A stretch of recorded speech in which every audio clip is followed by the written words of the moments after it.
Challenger!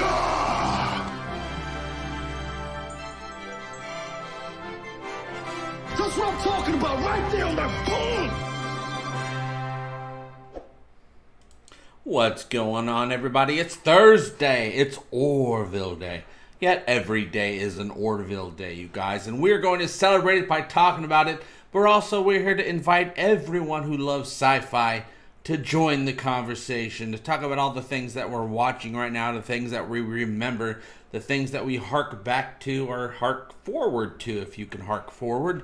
Time travel's crazy. You can hark forward or hark backwards, you guys. How's everybody doing today on this Thursday? I'm here chatting with you, loving the Orville with you, loving some of that Star Trek, some of that Resident Alien, which is what I've been watching lately, and I'm really into. I'm 7 episodes into Resident Alien.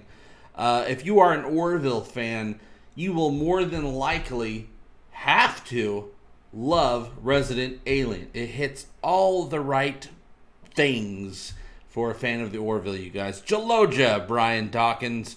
Let's see who's here right now. We got a few of you here. Just started the stream with a little bit less fanfare than I usually start the streams with. I'm trying to get used to doing that.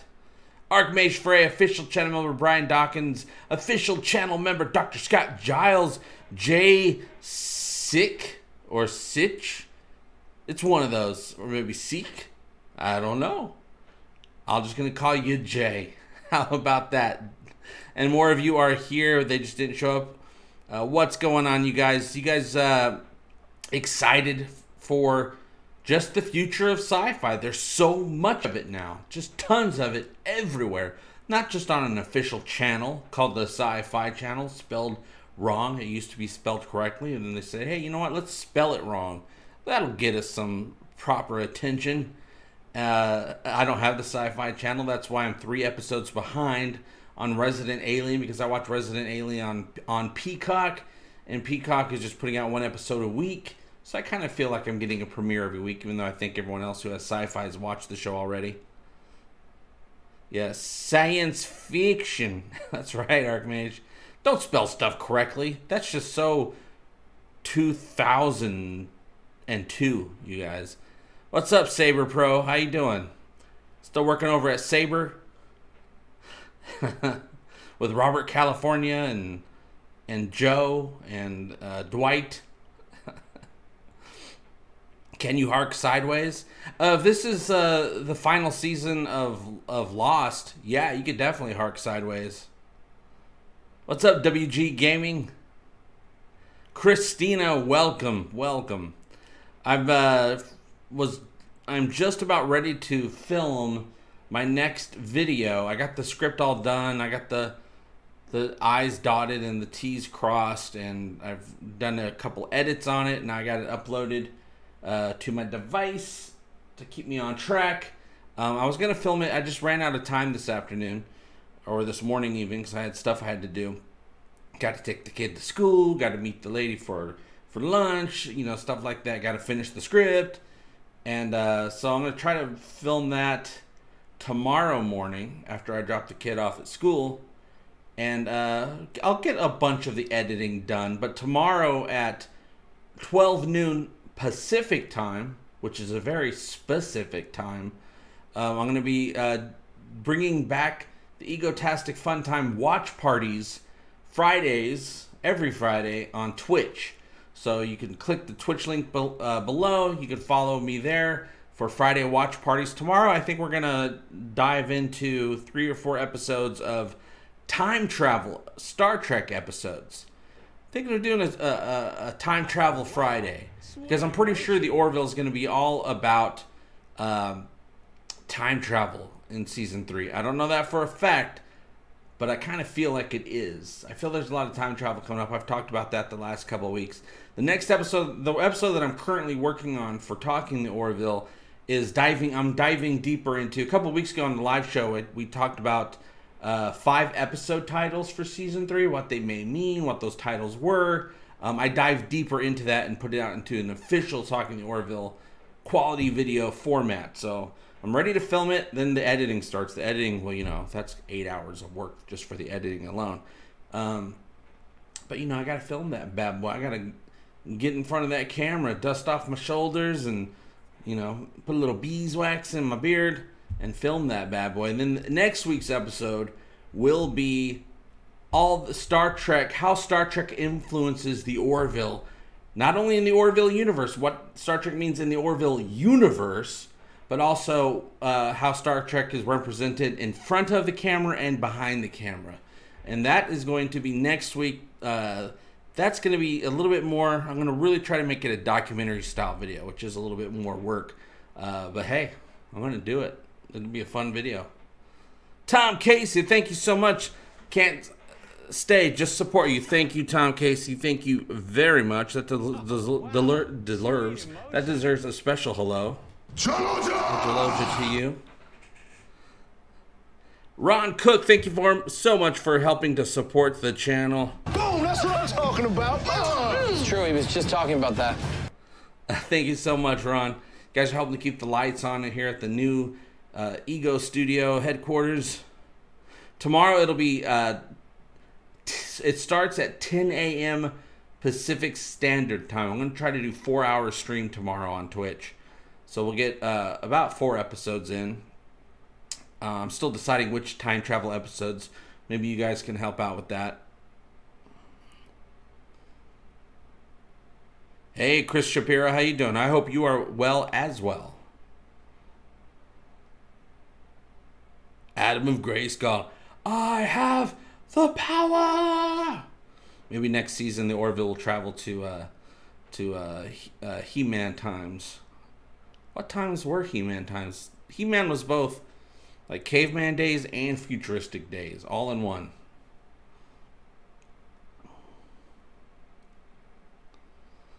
If things ever go back to normal, we need to get JP a ticket to California so he can produce a series called Stalking the Orville.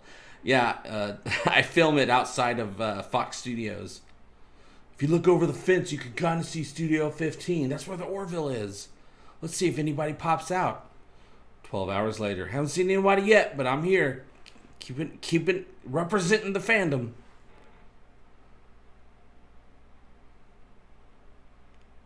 Raj Luthra. Hello, fellow Orvillians from Surrey, England, UK. Nice. With the fleet being reduced in the battle for Earth, could we see the Orville become the flagship of the Union?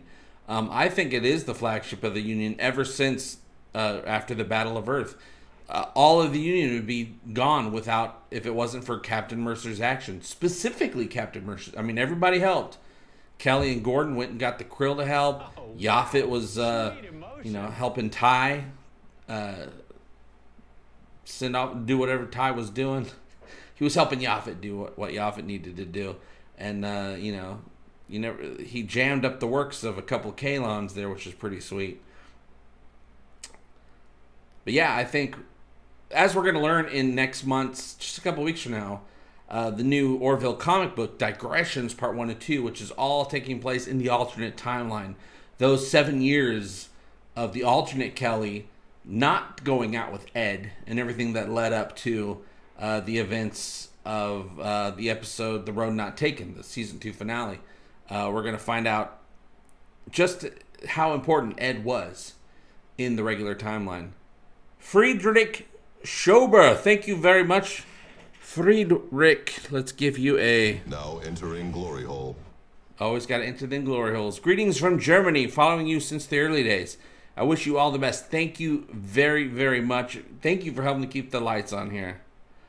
These lights need to stay on, damn it. We're trying. Too bad Jay Lee doesn't post his In My Trailer from Orville set more often. Yeah, I can't wait for some more of those. We had a great interview with Peter Macon. What's shaking, Peter Macon? If you're watching, which you're probably not, because you got better things to do, I'm sure, like make more episodes of the Orville, which you're in the middle of right now. So thank you very much for your service, Peter.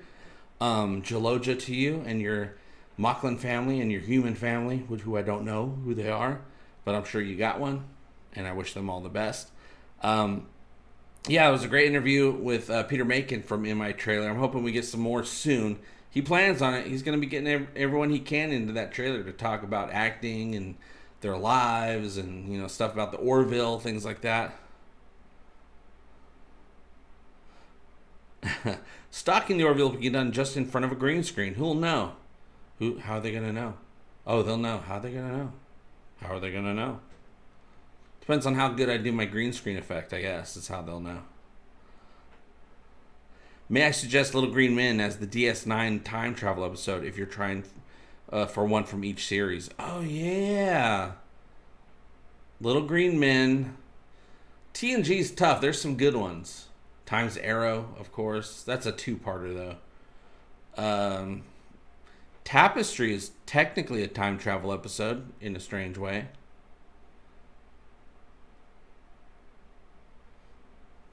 Enterprise has a couple of time travel episodes.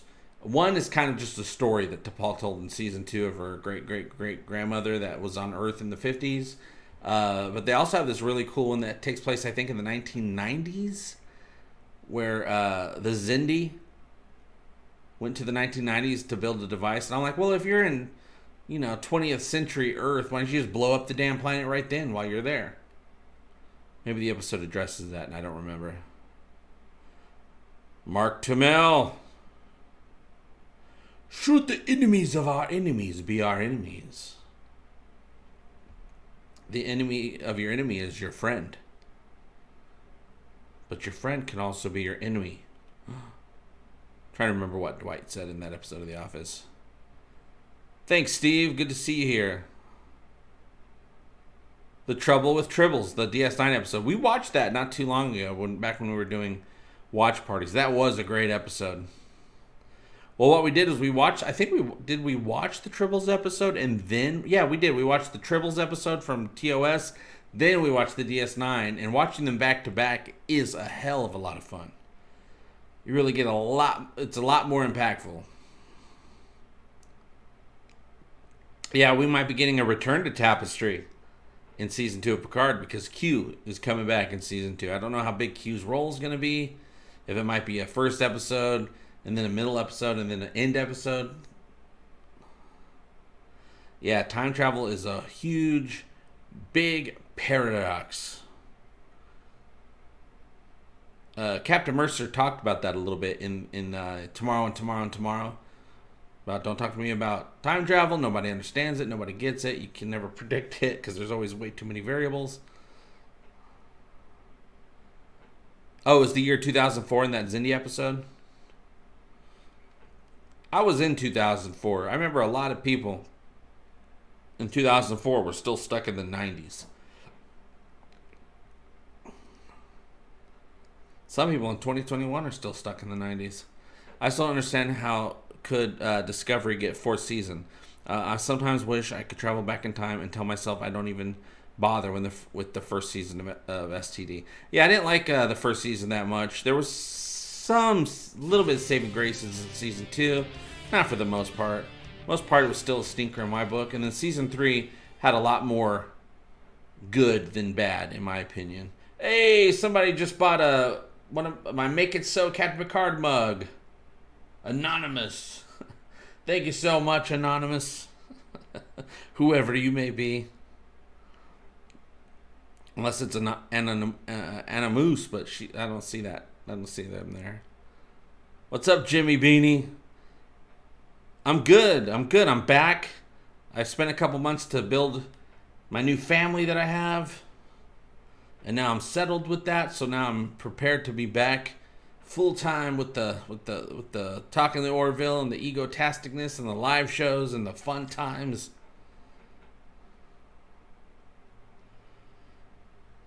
Yeah, Priya was a great episode. Ron Cook! I can't stay later. I'll JP, keep the faith, brother. Always. Thank you very much, Ron. Where's Gordon's leg? Thank you very, very much. Gotta keep the faith of the heart, brother.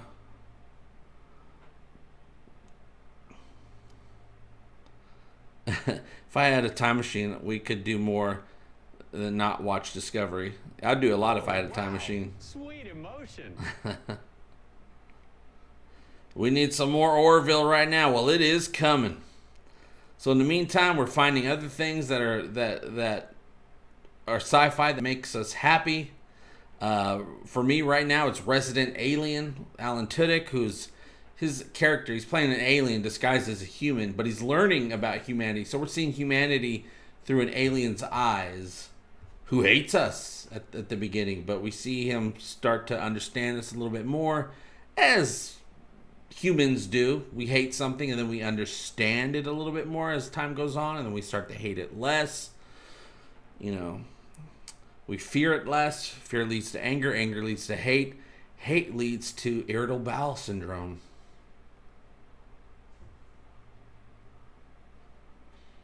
I have Star Trek Bridge Crew for PSVR.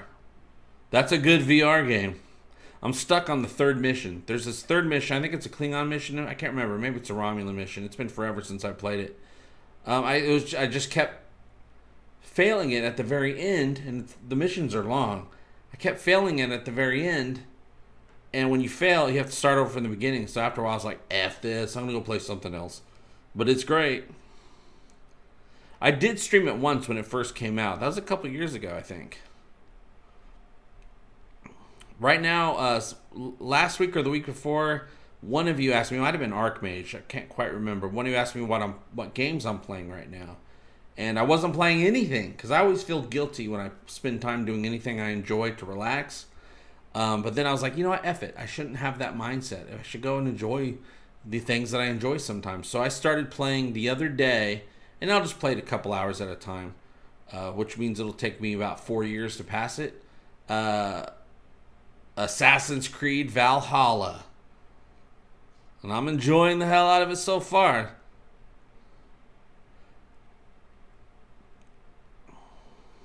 If we join the Krill, then, which we have, we have a temporary treaty, which will then lead. No, we have the agreement to make a treaty, which I'm sure will be a treaty by the time we get to season 3. We're going to be having some. I know there's going to be some Krill dignitaries showing up in 1 or 2 episodes, in the very least, next season. I think a Krill dignitary is showing up next season, at least, in the episode entitled Gently Falling Rain, which I think is going to be a Claire and Isaac episode. But, you know, there's always a B plot, so I know there's going to be a Krill dignitary officially in that episode. But it might be the B plot. Final Space. Which one was Final Space? Was that the animated series? I don't think I've seen that yet.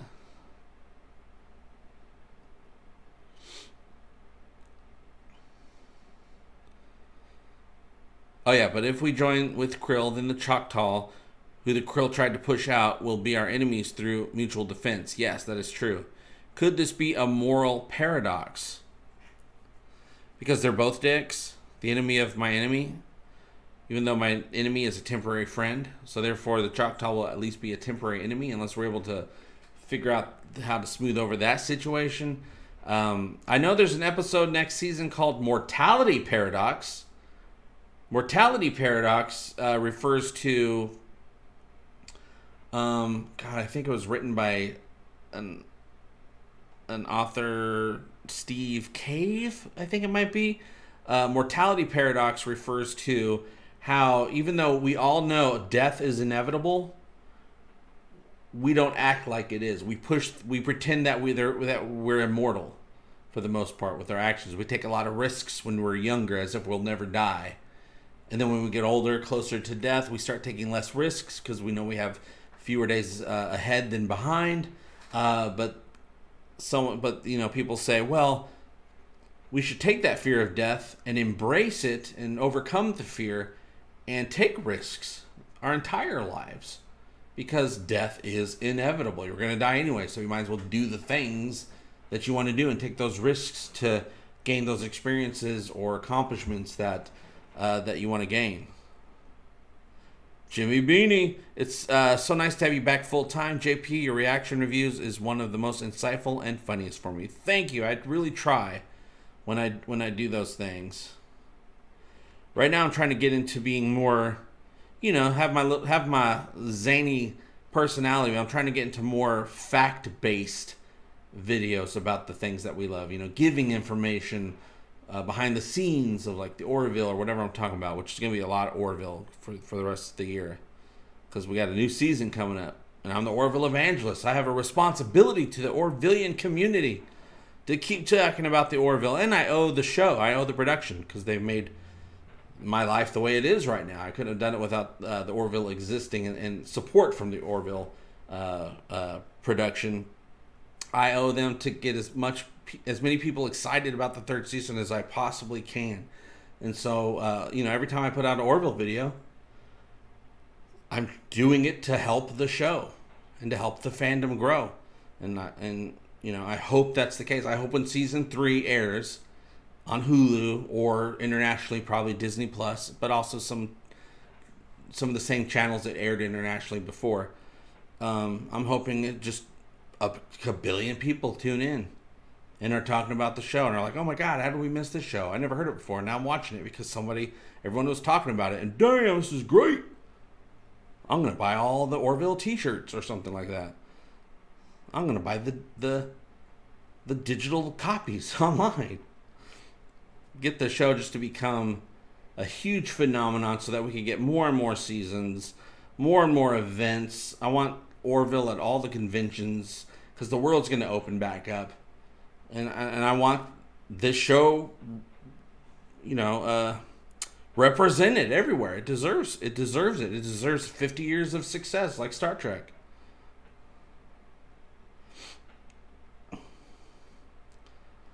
Speak for yourself. I'm going to live forever, bitches. Yep. I hope we're all still here talking about season 7 of the Orville. Well, no matter how many seasons we get, and I know they want to do a lot of seasons, though it's going to be tough because it's a big show and it takes a lot of work and it takes a lot of time. It's going to take time, a whole lot of precious time. And it's going to take a lot of studio money to make it right, child. When they eventually stop putting out seasons, I'll just do a fan fiction of the next season. I go, here's what happens in the next season of the Orville. It doesn't exist, but I created it. Here's the talking points. Dan Crane, official channel member. 1 year. So that means over 1 year. Brian Dawkins, both huge supporters. Dr. Scott Giles, huge supporter of the channel. I know some... Oh, wait. Hail JP, Supreme Oracle of all that is the Orville. Brian says, I know some really deviant who started to go to church when they got old as they became scared of dying. Yeah, oh yeah, I've known a lot of people like that.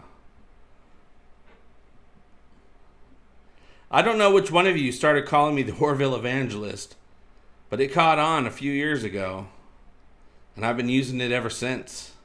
I love it.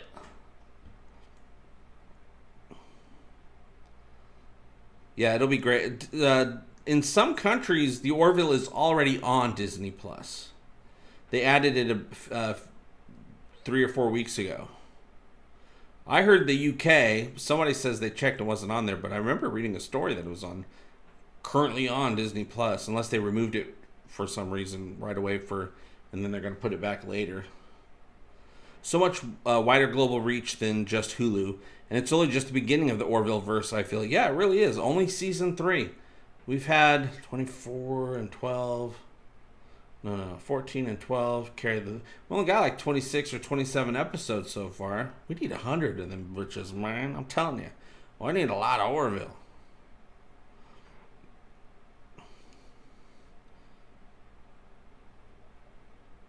Like what they're doing with Picard. It's all fan fiction. Good afternoon to Brazil in Rio de Janeiro.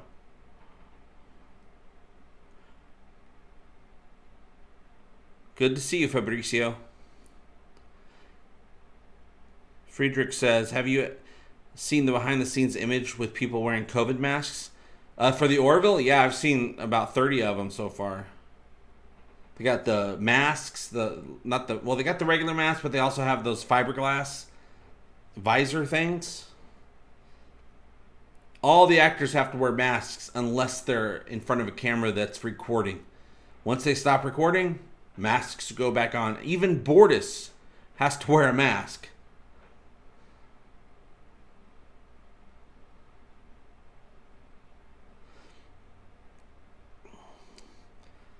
Yeah, I'm sure Seth will bang out a few movies once the series ends. He will have unfinished business, all creatives too. Well, there were many, many, many months of lockdown, John. When I talked to Jay Lee, he said, if I know Seth, I'm sure he's been writing this entire lockdown. So he had a lot of months to bang out, another season of the Orville, to get some ideas locked in for other movies and other projects. I'm hoping he got at least a really good outline for season 4 of the Orville. So Chris can't find it on Disney Plus, and they're in the UK. It's somewhere. It's somewhere. Some countries have it. Just added a few weeks ago. Maybe it's not the UK. Maybe it's other parts of Europe. Because you know how they always, when it goes international, different countries get things at different times. Species 1571, good evening from Glenrothes in Scotland. I probably butchered that name. It could be Glenrothes. It could be Glenrothes. It could be Glenrothes. But good evening to you as well. Well, mid-afternoon where I'm at. But you get it. We're all on the same planet. Yeah, Bortus has to wear a mask over his already full mask. Prosthetic mask. I was practically born in church, not literally. Give me a DS9 style spinoff of the Orville. Ooh, how about that space station that Chief Newton left the Orville to go work on? Chief Newton was going to build a space station, and he couldn't pass up the opportunity. He was offered the job, so that's why he left the Orville. That's what they said. And what if it's that station? Or Babylon 5? I really want my nerdy side to be satisfied with more ship knowledge and specs. Well, I know we're going to be getting a look at, and I assume it's on the Orville ship, an actual jail cell. Not a brig, a jail cell. I posted a picture of that on the community page, I don't know, a few days ago. Behind the scenes season 3. But yeah, I'm sure we're going to be getting some more insights into the Union ships. Probably a new type of ship.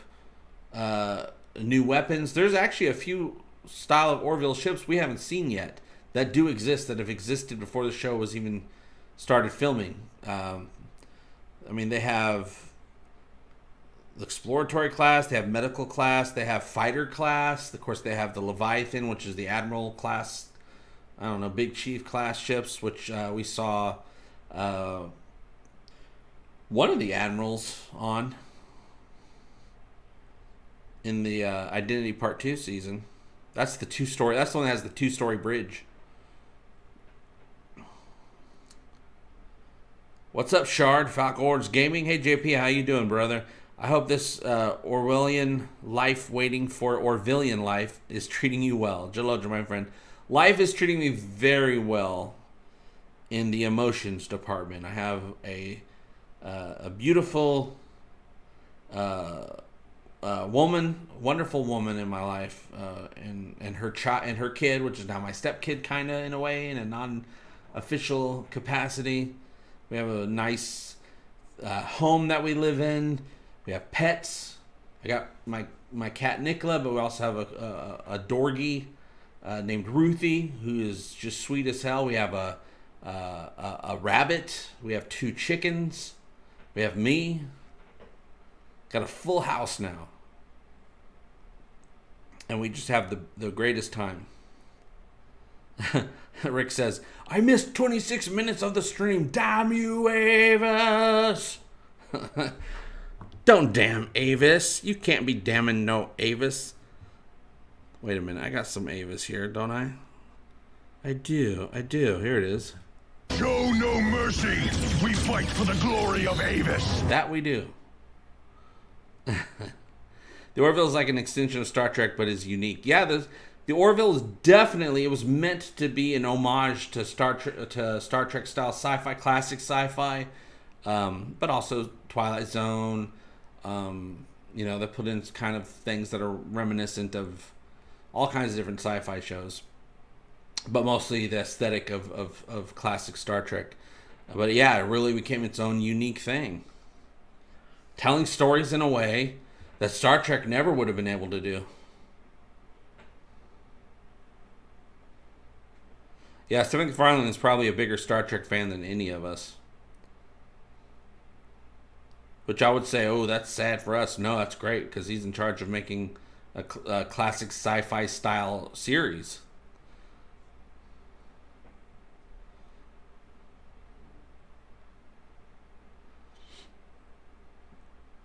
I'm a little bitter. Discovery Season 4 will be out before Orville Season 3. Then I remembered I don't watch the new Trek, so it's okay. Also, we don't know that for a fact. We know that both will be out in 2021. Now, the first 2 seasons of both series, the Orville and Discovery, came out at the same time every season, just 2 weeks apart. The Orville would start to air, and then 2 weeks later, Discovery would start to air. That might be the same case this time around as well. Because I'm guessing both series will start in 2021 and end airing in 2022. Grosner, thank you very much. Tingles.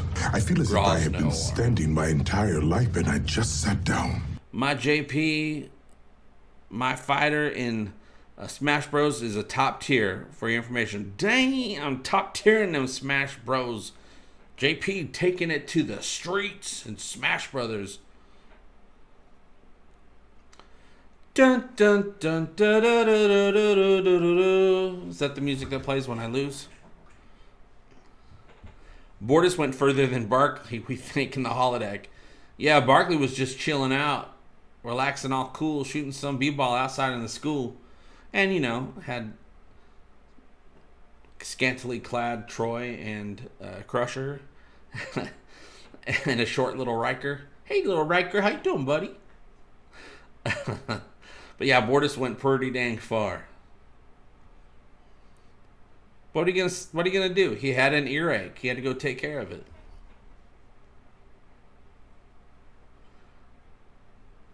Video awesome. Legendary comeback in a way. Things seem precarious at certain times. I am gladdened that the events in your life are going well. Thank you, video awesome. I'm very relieved. It was getting pretty bad. I will admit. Oh, you should post the pictures of your pets, JP. I do a little bit on my Instagram, especially. But yeah, I might put some up. I was gonna start putting up some more personal pictures on the YouTube community page every once in a while. Mountain ADV, thank you so much for helping out the channel. Love is the fish hook that hooks the fish. That it is. Thank you, Mountain ADV. I am. One picture I'm gonna put up. Spoiler alert. But I asked my girlfriend, I go, if she would let me take a certain picture to post for Talking the Orville, and she said, yeah, she would totally do it. And it's a very Ensign Turco type picture. That's all I'll say. I haven't taken the picture yet, but we're gonna do it soon, and I'll post it so you can meet my gal. The Beaumont resident. JP, get me up to speed. What I missed. Just joining chat now. Good to see you, by the way. You haven't missed anything except for just us talking about the Orville and a little bit of Star Trek and a lot of Resident Alien, kind of. Mostly just like me saying, I love Resident Alien. I highly recommend it. Sci-Fi show. If you have Sci-Fi, you can also catch up. If you have a cable account with the provider, sci-fi.com, you can watch it. I've been watching it on Peacock. I think it's a 10-episode series for the first season. Peacock has the first 7 episodes, and then they're putting out a new one each week. So they got one this week coming, and then 2 more. Yeah, I can't wait. I just finished episode 7. Demetrios. Hello there. Just started rewatching the Orville. It's really impressive how fast it transformed from a Star Trek homage parody to actual space sci-fi drama, right? to actual Star Trek. Some would say, yeah. I think the turning point episode really started making it its own thing and really started to amp up the drama was Into the Fold. The episode where Claire and Isaac crash land on a planet after entering the glory hole, and they had to fight to stay alive. That was really when the drama was upped on the series. Google sending me an email. Leave me alone, Google. You, of anybody, should know, Google, that I'm busy right now. Google watches all of us. LGL Studios, you're so good at what you do. How can we get you hired on with someone like the Orville, where you can start making real money? I don't know. My game plan right now to do that is just to keep making videos. And I treat each video as like it's a resume for the Orville. Say, hey, let me serve coffee or something. I'll get coffee. I'll make runs. If I have too much coffee, I'll really make runs. Yeah, just I'm trying to make the show as professional as I can. The last 4 episodes, I've been really trying to, amp things up a little bit higher quality editing, a little bit more, stuff for the eyes to be attracted to and be professional and stuff like that. It's a learning process.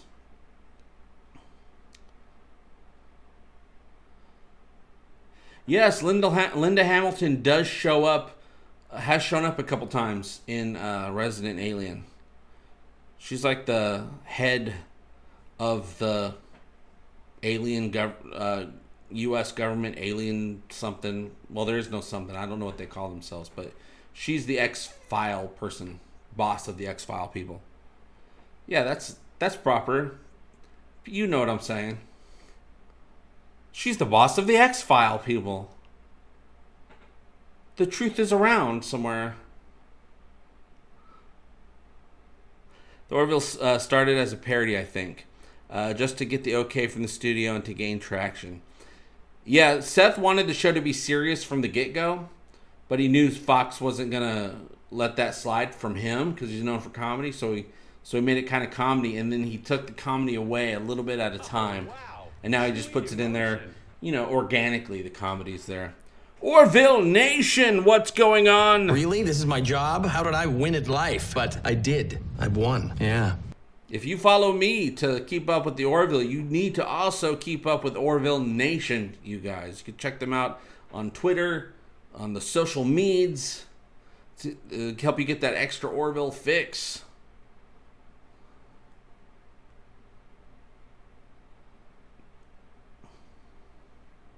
The songs you wrote are resume enough. Thank you very much, Rick. I have a new one that I want to do. I want to do the Orville themes, an Orville theme song. I love doing the theme songs. I want to do Gilligan's Island parody of the Orville. I'm going to rewrite the lyrics and re-record it and all that stuff, and then make the theme look like the Gilligan's Island theme, but with Orville footage.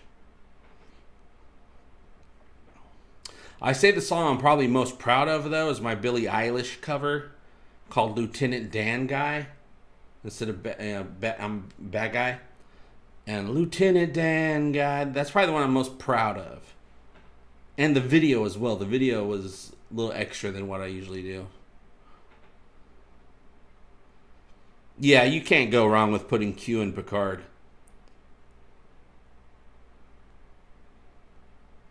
Unless you recast Q. But they didn't do that. They got John Delancey showing up. But if they recast Q, that is the wrong way to do Q. Even though it would totally work, because Q can look like anything.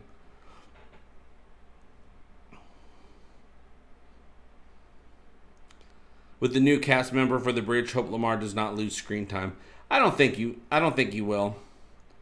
I think if anything, because they always, a lot of times on the bridge they have Lamar sitting in the back and they always refer to him all the time. I think he'll still be able to do that. And of course, I don't know anything about Andy Winter's character of Charlie Burke. She is the navigator, and she's in her early mid-20s.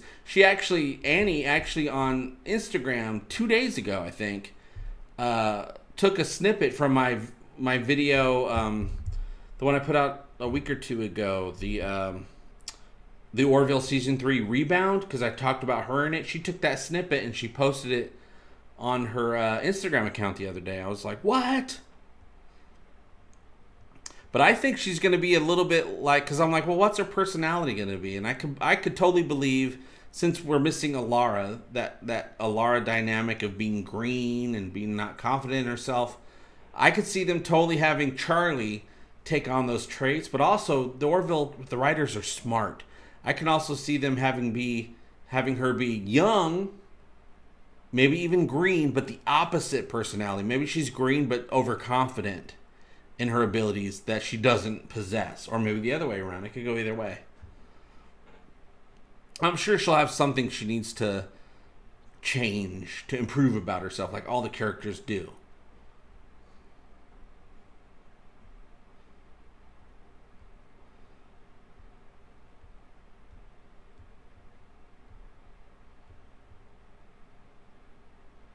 Mercer create, Captain Mercer create, Mercer create. Tractor beam activated. It's pulling us in. Oh no! My friend who liked the Orville passed away today. Oh, I am so sorry to hear that. Wow, sweet emotion. I'm so sorry to hear that, Mercer create. I'm sad that they're not going to be able to see season 3 as well because they love the show. I'm sad they're gone. There's a lot more in life to experience besides a TV show. So I'm so sad they're just not with us anymore.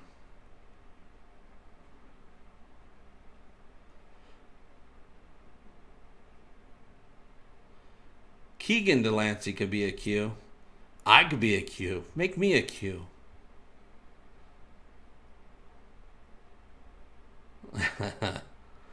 I'll be like, hey, El Captarino.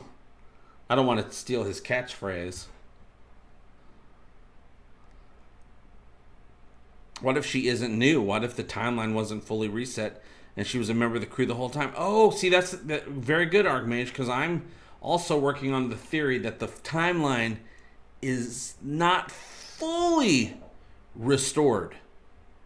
Not fully restored in season 3 after the aftermath of Tomorrow and Tomorrow and Tomorrow and The Road Not Taken. That there'll be small changes, and those changes could be, yeah, there's just a crew member that was always there. They were part of all the adventures, because it's now not quite the same timeline anymore. And Seth MacFarlane said, wherever we think season 3 is going, he promised us it's not going there. We're going to be completely surprised. I don't know what he means by that, but changes to the timeline would be a pretty damn big change that wasn't expected, even though I expect it now. Dan Crane, huge supporter. I can promise you that if anyone comes at you or tries to take you down, I'm going to mess him up first. Dan, you might have missed, right at the beginning of the stream, I made the announcement. Tomorrow, we're bringing back Egotastic FunTime watch parties every Friday. We're going to be watching 3 or 4 episodes of probably Star Trek time travel episodes. Tomorrow, starting at 10 a.m., which would be 2 p.m. my time. No, it'd be 12 p.m. my time. It'd be 12 noon my time, 10 p.m. Pacific Standard Time. We're going to be watching a bunch of episodes of time travel, probably Star Trek episodes. I'm just hanging out, chill, watching some Trek. Orville Nation, JP for Q in the Orville universe. Ooh, that's very interesting. Everybody does it sometimes. I went to town on myself this morning. That's why I look so relaxed right now. I like God, that this idea. whole ship is gross. I'll be Z. We already have Q in another universe. We don't want to get sued, so I'll be part of the Z continuation of manisms.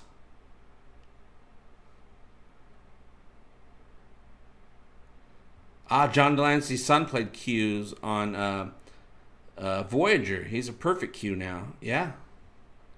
Still not as good as his dad, though. John tells him all the time, you're a good Q, but not as good as me.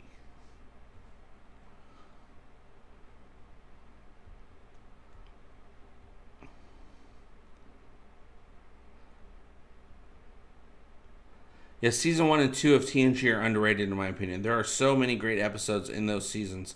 There's a handful of episodes, and well, there's maybe 1 or 2 episodes that I really, really dig. Well, even the good episodes in season 1 still are weird to me because of just the production. The music is weird. It's kind of soap opera-y. They didn't know how to make it yet.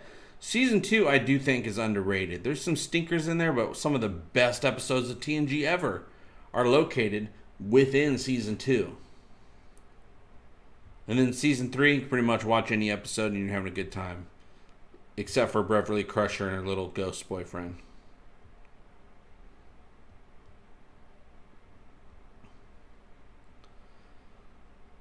Yeah. Season 1 and Season 2 of every Star Trek series, except for the original series, which I thought Season 1 was better than Season 2 or 3. The first 2 seasons are always underrated. I think, but they're usually not as good as Season 3 and onward. Though I will say Enterprise, for me, got really good in Season 2.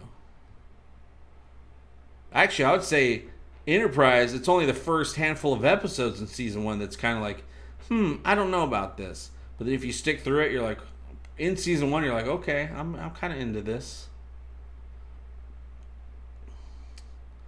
Oh yeah, Season 3 is... They probably got another month or 2 left of filming, and then they're done filming. They're getting really close, but they've been filming since... Well, they filmed 5 episodes in 2019 and in 2020 before the pandemic, but then they had to stop when Hollywood got shut down for almost a year because of the pandemic, and they restarted filming in December, and so now it's April. So they're almost done filming, but they're filming right now as we speak. They are filming season 3. So I'm pretty sure we're really close to getting the season 3 premiere announcement and teaser trailer. Like, it could be any day now.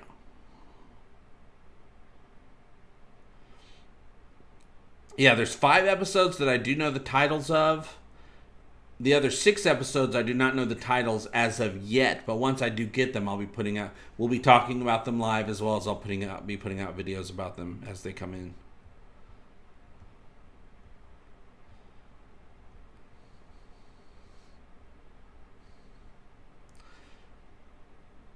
Well, we're pretty sure season 3 will be in probably late fall of this year.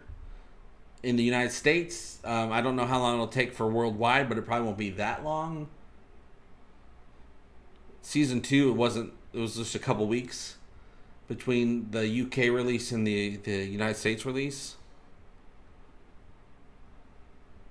In the United States, it'll be on Hulu. It seems like a lot of international places, it's supposed to be Disney Plus, as well as some of the same channels that aired it previously. The move to Hulu only applies to the United States.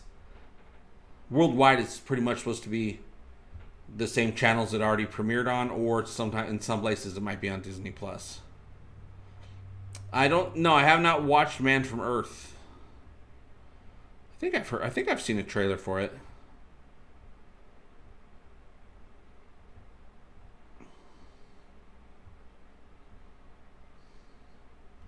The Gordon sample.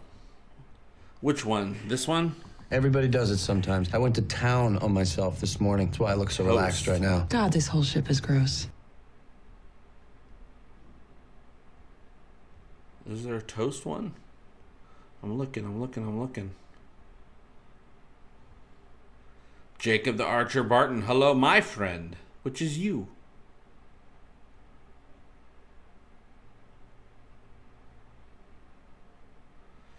Well, there are rumors that that Halston Stage is up to return as a guest star, and the show is up for her to return as a guest star, just like she returned in the season 2 finale. Of course, in that timeline, Alara got exploded by the Kaylon, but she was there for a little bit.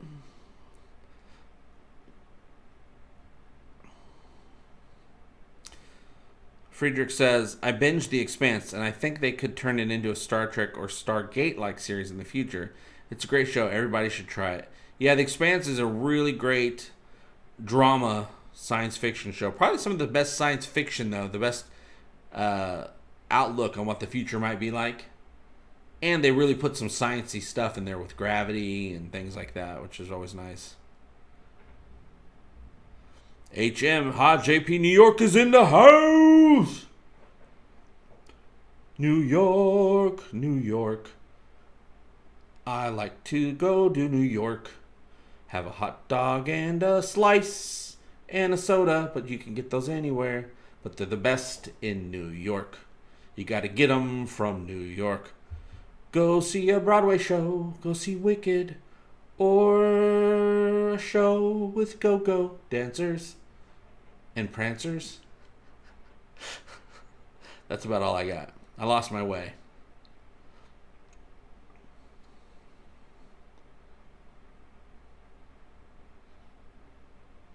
Video Awesome says episodes like Where No One Has Gone Before, The Battle, Data Lore, 11001001, which by the way translates to boob on a calculator.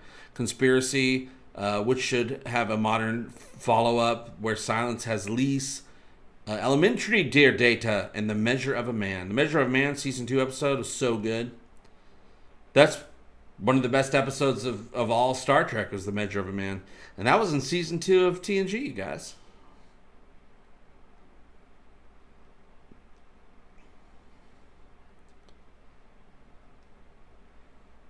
The Royale, I should say. That is that's one we were just talking about that the other day. I love the Royale, Contagion, Q Who, Peak Performance. I'm not sure if most don't like those episodes, but I think they are pretty good for sure.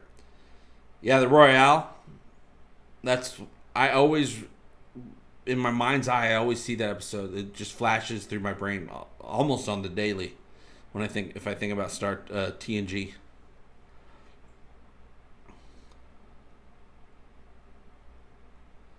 Love and Monsters, yes. I've seen a trailer for it back when it first came out, and that's an anthology animated series, right? Ben Warwick. I tried to watch The Expanse, but first episode they killed off my favorite character. Man, I'm trying to remember the first episode of The Expanse. I remember when I was watching The Expanse, I didn't get sold on the show until episode 4, I think. Might have been 3, but I kind of feel like it was 4. Someone's head got blown off, and the blood was floating because there was no gravity, and the blood just floated there. That I was like, damn, that won me over because it was slow those first 3 episodes. Then all of a sudden, episode 4, I'm pretty sure, all of a sudden there's tons of action in space. I was like, what? The recent season of The Expanse, I was in and out of it. It wasn't holding my attention, except for all the Amos stuff. Every time, I was kind of bored, and I was like, they're not even together. And then all of a sudden, Amos's adventures would show up, and I'd perk up and be interested again.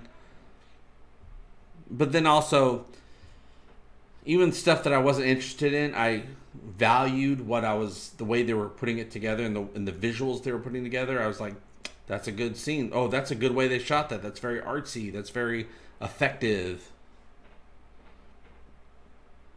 What's your favorite alien design in sci-fi? Romulan warbirds.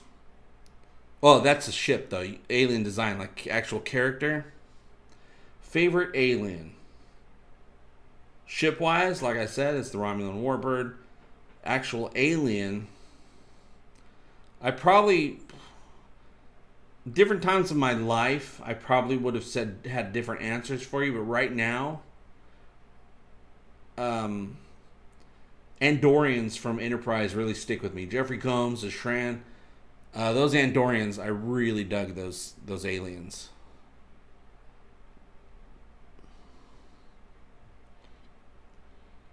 Yeah, season 1 of Picard directly, and I predicted that like a month or 2 ahead of time. So I put out a video predicting that Picard was going to directly be related to The Measure of a Man, and I turned out to be right. Yeah, season 1 of Picard deals heavily with the Measure of a Man episode.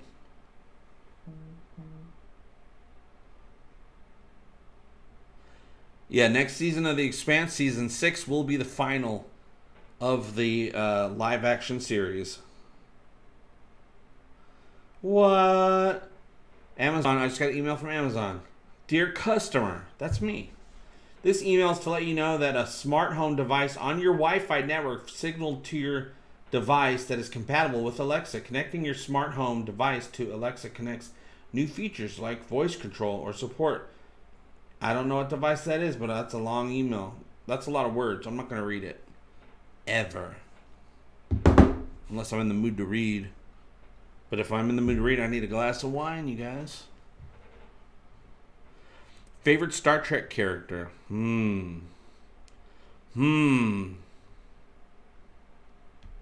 Data's a good one. So much to unpack with Data over the years. Ooh. I really dug Captain Archer. Especially in Season 4. Well, even in Season 3 of Enterprise, because what he was dealing with. And in Season 4, we really see the after effects. How jaded he became because of the first 3 seasons. The welcome that they got when they went into the universe. The universe did not care and just tried to kill him the whole time. I really dug Archer. But I guess my favorite Star Trek character is probably Porthos. Porthos is always a joy.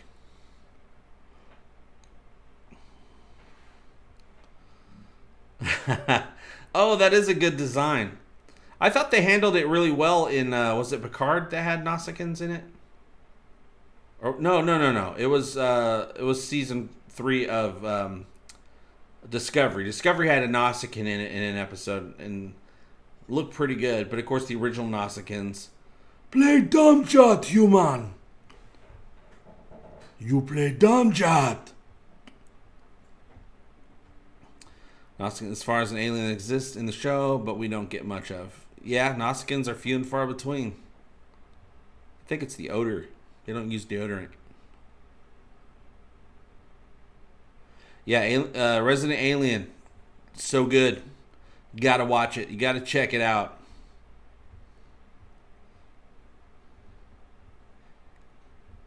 It's got drama. It's got lots of comedy. It's got silly situations. It's got serious situations. And it's got some really good insight into what it is to be human. Which is what good sci-fi is. That's the purpose of classic sci-fi, is to hold up a mirror to humanity. The way we are. The way we do things. The way we see ourselves. The way we see others. Nausicaans are just Star Trek predators.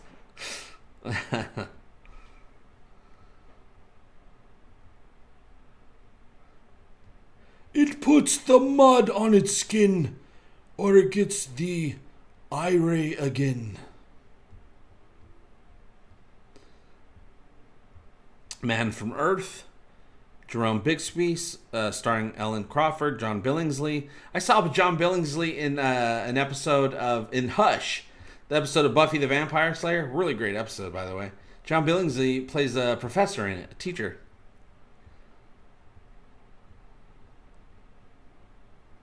Jaloja Curtis Tate. Jaloja indeed. Chaloja! And for those just joined us, don't forget to tune in to Egotastic FunTime on Twitch. Link down below. Tomorrow afternoon, we're going to be watching a bunch of time travel episodes of probably Star Trek. Having a watch party. Chatting the whole time. Don't forget to connect your Amazon Prime account to your Twitch account so that the episodes will just... You come to my page and you're connected.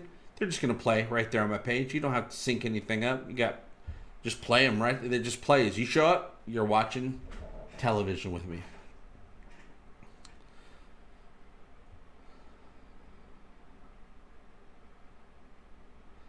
I wonder how they would update the half black, half white aliens in current Trek.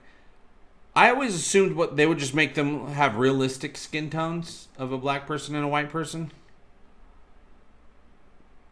as opposed to like literally just black and white juggalo grease paint. I mean, those aliens were basically the first juggalos. I'm just saying it right now, putting it out there. Whoop, whoop.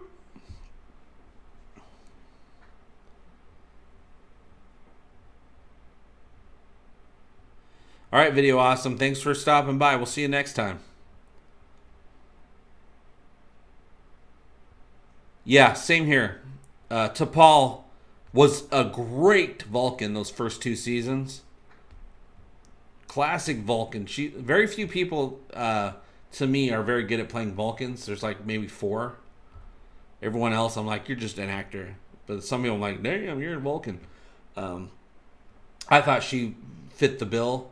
And then, they had reasons to change her in season 3 and season 4 because she was dealing with mental stuff. So she was kind of losing her grasp on her emotions and things like that, which totally made sense because the way they displayed it. But in those first 2 seasons, she was Vulcan awesome.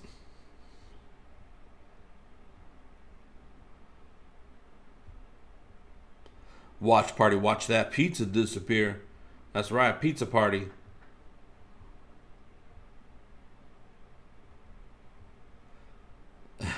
They're having a pizza party and the Krill are invited. Oh, can we go down there for this, please? Oh, come on.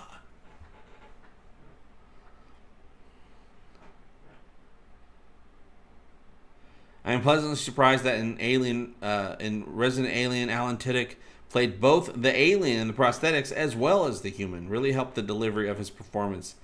Yeah, it took me a minute to realize, oh, that is Alan in there as well. You'd like to know more about the pigs? I mean, Tellarites?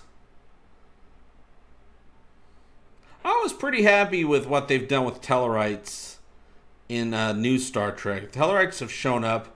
There was a big Tellarite performance in the short Trek, the one with Harry Mudd. They pretty much kept the Tellarite makeup pretty decent in that. Now there's great. There was some Tellarite episodes of Enterprise, wasn't there?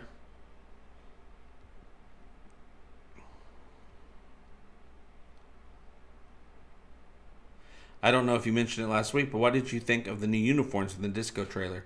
Much better. The Disco uniforms in the trailer are much better than the ones they left with in the season 3 finale. I like the season 3 Federation, those grayish uniforms in the Federation ship that they were on, with everything's white in the background. It looks good on that with the future people. And then when they put it on our crew, I'm like, it looks weird on Discovery. It doesn't fit the aesthetic of Discovery. But then in the trailer, they switched the gray for actual discipline colors. Red, blue, probably gold's in there. I didn't pay attention, but the color with the gray stripe is much better. But actually, I still wish they kind of did jumpsuits. Like, I like the idea of a jumpsuit. I just wish it was a slightly different design than what they've gone with the last couple seasons. But it is weird to see kind of loose-fitting jackets on everyone. Because even in, when they switched to jackets... No, when they switched to two-piece uniforms on TNG, they were two-piece. They're a little bit looser, but they're still pretty tight. They had to do the Picard maneuver all the time and tuck them down all the time. Oh, Love and Monsters is just a 90-minute movie? What am I thinking of? Oh, I'm thinking of Love, Death, and Robots, I think.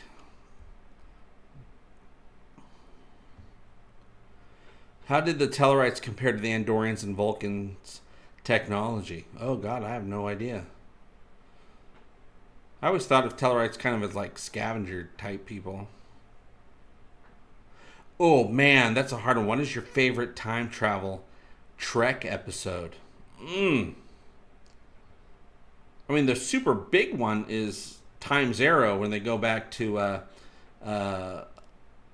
Mark Twain times, and they meet the younger Guinan. Plus, there's a really great mystery with Data's head and all that stuff. Voyager has a great episode where they go back to the 90s on Earth. We're home, we're on Earth, but it's the wrong time. Oh, man. Sarah Silverman's in that episode. That might be my favorite. Then you got Little Green Men, like you guys were talking about. You got City on the Edge of Forever in the original series. I might have to go Time Zero. That was a good mystery.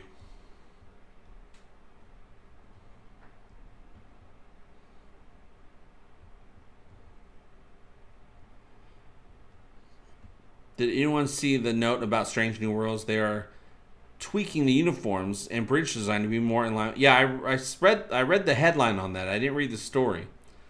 I thought that was a good sign. Yeah, I like that idea. I wouldn't mind if they found an in-between, which they probably will, of original uniforms and then maybe the slickness of the new ones. Also, I had much less of a problem with Discovery's Enterprise uniforms than I did with Discovery's uniforms.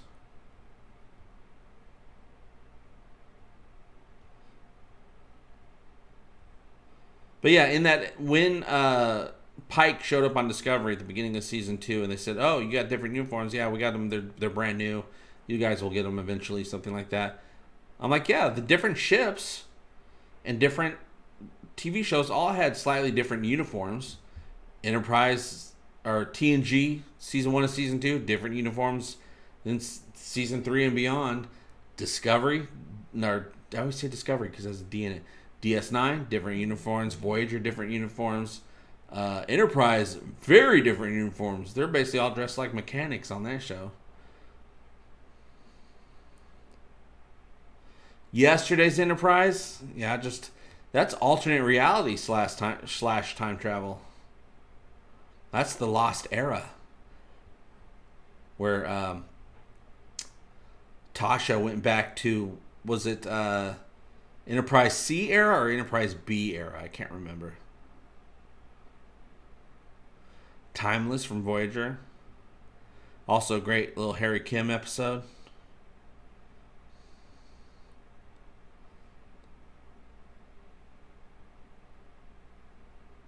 I hope we catch up with Harry Kim in season 2 of Picard. And he's not even, he's not only still an ensign, he's basically a barista. He's Barista Kim. Yeah, Anson Mount is Pike. No matter what you think, Pike was pretty cool. I would say yes to the Lost Era, but I would just prefer them just keep moving forward. Keep moving forward, Star Trek. I like Picard because they're moving forward. Season 3 of Discovery, one of the saving graces was the fact they got their asses 1,000 years in the future, so they can't hurt the Star Trek we already know. They can make their own Star Trek in the 1,000 years in the future, and they did so. I thought that was a great idea. What's up, Q Squared? Official channel member Q Squared. What are the best spaceships in science fiction? Oh, God, you got so many wonderful ships. Serenity, Battlestar Galactica, both of them. My favorite Star Trek ship, as far as like a starring ship, is Enterprise D, because that's just a classy, beautiful DoubleTree Hotel version. No, that's the Hyatt version of a ship. Hell, you can even count the TARDIS in there.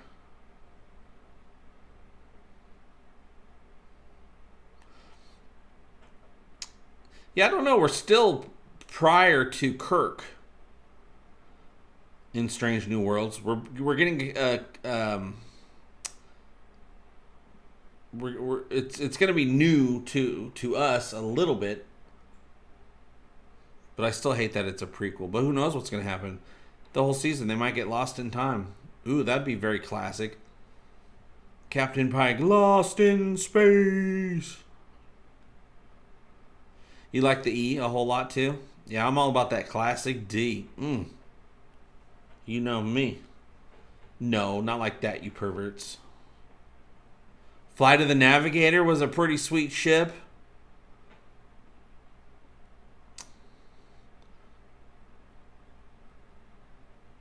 Millennium Falcon, that's iconic. Absolutely iconic. What about that ship, that jet that the X-Men used to have back in the cartoon? The Big D is the best. That's right. That's what I'm saying. At that time, I did mean it like that. The Raza.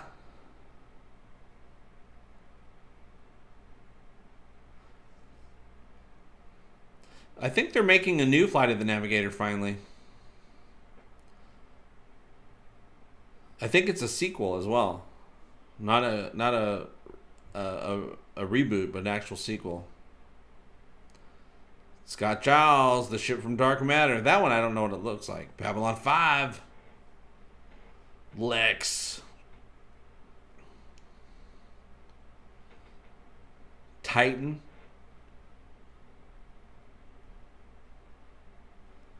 Farscape Leviathan. I know the ship that beats all those ships. It's a little ship called Red Dwarf. What?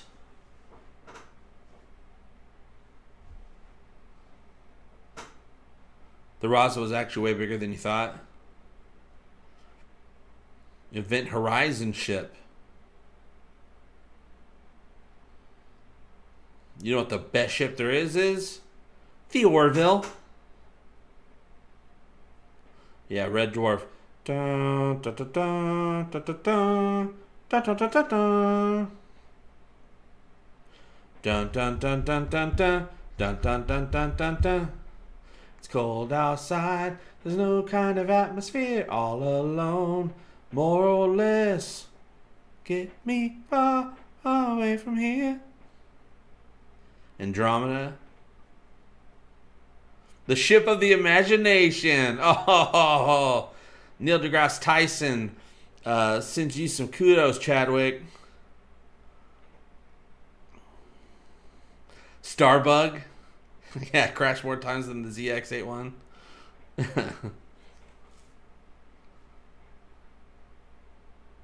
Who do you think would win in a fight between Clyden and Crichton?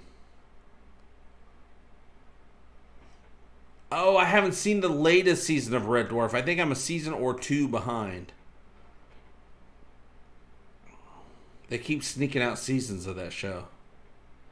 I watched the new one that came out years later, but I don't think I've seen any of the ones after that. I watched the first one that came out. I loved it. The best ship is Friendship. That's a good one.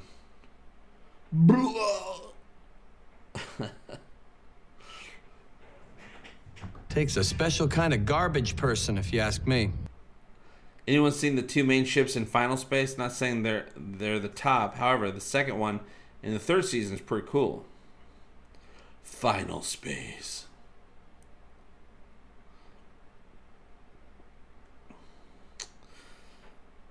I watched a Red Dwarf film a few years ago. I don't know.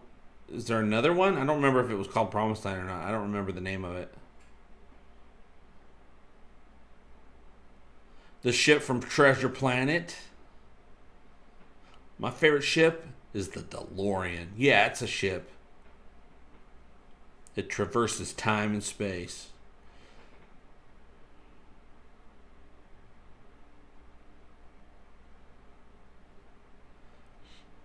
The new Red Dwarfs aren't a patch on the originals. They should just let it lie. Yeah, I have to see them. I always have fun going back to that universe, though. It's been a while.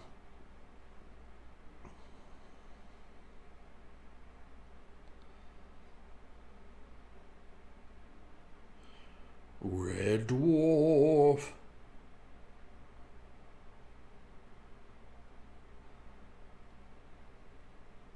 Chris Shapiro. Promised Land being in more cats. Oh, I love Cat, you guys. He's a groovy cat. Delta Flyer. Ooh, that I do like the Delta Flyer a lot. I made my horn sound play a clip from Voyager of Janeway. Time to take out the garbage. Pew, pew, pew. Pew, pews and explosions, you guys.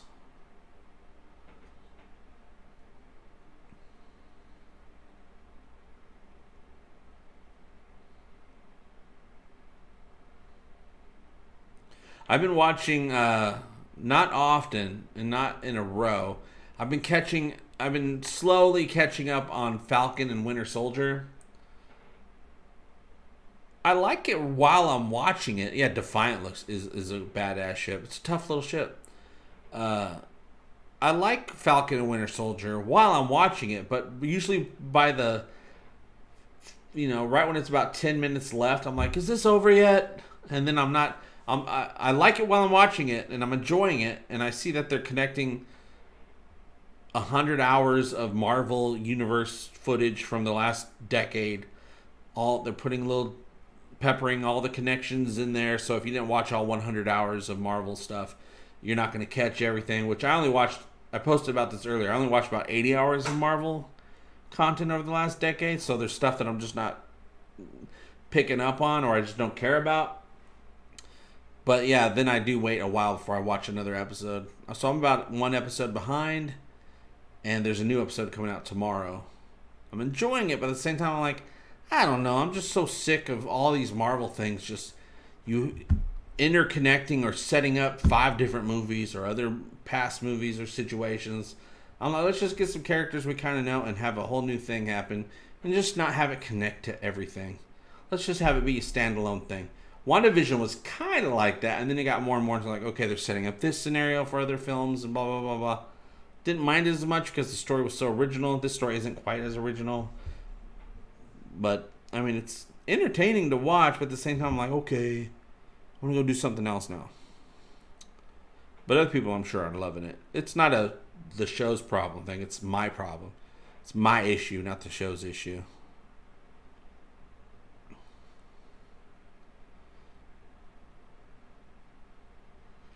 It would be great to see an episode of the Orville where absolutely nothing dramatic happens, just gentle happiness. That episode is called A Happy Refrain. That episode is called Lasting Impressions, I think. I don't remember anything dramatic except for smoking happening in that episode. Got Bad Batch. Bad Batch from the now Marvel-styled Star Wars universe. Got to connect everything.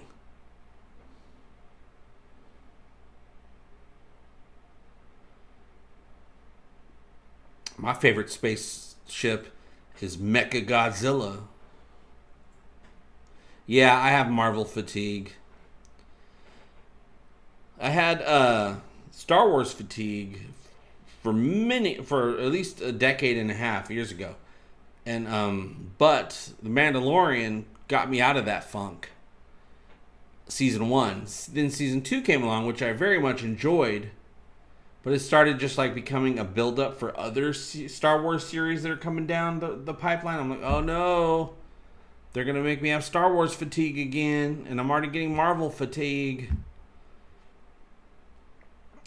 At least DC only puts out a movie every 30 years, it seems like. So I don't have DC fatigue.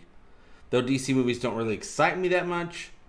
Though that alternate timeline crap from the Snyder Cut, that got me excited. I was watching the whole movie. I'm like, it's okay. Okay, it's cool. We're getting a richer story. More of the same, but more. And I was like, oh, I understand a lot more stuff now. This is DC's Endgame movie, basically. And but then they had the alternate timeline stuff. I'm like, oh god, that's the movie I want to watch. And they said, no, you can't watch that movie. We just wanted to let you know that you wanted to watch it. We're not going to let you watch it, idiot. And I'm like, oh no, you fooled me. That's what I want. I was very much, give me some of that alternate DC timeline stuff.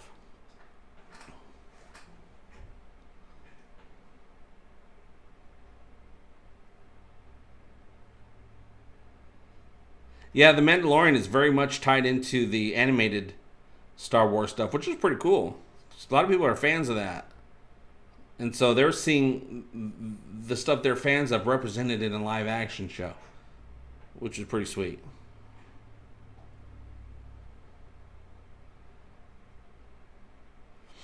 JP, I didn't see Justice League, but I love the Infinity Crisis series, and I think they should go that route. They might, if they ever make another film. They weren't going to make that film, but the Snyder Cut might. Why would they have a big setup to another film if they're not going to make it? And they spend all this money on a 4-hour Snyder Cut movie to give us this, make us feel like, oh, we're going to be making this movie. They better make it. They better make it, or they better sell off their company and bury it in the trash, because you can't be doing that to people. I really dug WandaVision a lot, and I did not care about Vision or Scarlet Witch. Did not care at all, but now I do. Because WandaVision was so good. It was a great, touching story, but also very interesting, very out of the box. But of course, it was just a setup to 5 other things coming down the pipeline. But that's what Marvel is now. It's every movie is a teaser for other movies. But at least they did a good job with what they had. It made me interested. I'm like, okay, if this wasn't a teaser for for other things to come, other franchises within the franchise, the expanded franchise, another word for expanded is bloated, FYI. I would have been fine with standalone stories. With Marvel, I am ready for standalone stories that don't affect anything else. I would love it if they tried to do that. Too many things to keep track of. It's like, oh, well, you have to watch 50 other movies and TV shows if you want to understand everything that's going on in this one show. I'm like, no. I don't want to do that. There's no time. There's no bathroom breaks with that. That's too much material. I need to go to the bathroom at some point. No, Stargirl doesn't seem to be a setup. The Stargirl seems to be a fresh start in a fresh universe. I really ended up enjoying the hell out of Stargirl. I thought it was going to annoy me. I thought it was going to be a Nickelodeon show. It was not that at all. It had some dark stuff going on in there. But also really fun stuff. Stargirl is basically a parallel universe with its own version of the Justice League in it. Which I think they call the Justice Society, maybe? I can't remember.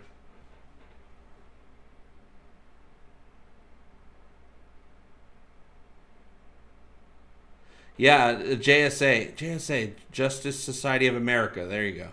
Prequel show. Yeah, that'd be awesome. Yeah, Arrowverse has become too bloated as well. Too much to keep track of. Way too much to keep track of. I just stopped watching it. I enjoy the Arrowverse, specifically the Flash, but I stopped watching all of it. And that's another reason I was so excited for Stargirl when I started watching after a couple episodes. It's like, oh, this is a fresh start. I could start a whole new superhero universe right here, and not have to, you won't be lost at all. You'll get it. You'll get everything because you're getting the information at the same time as everyone else.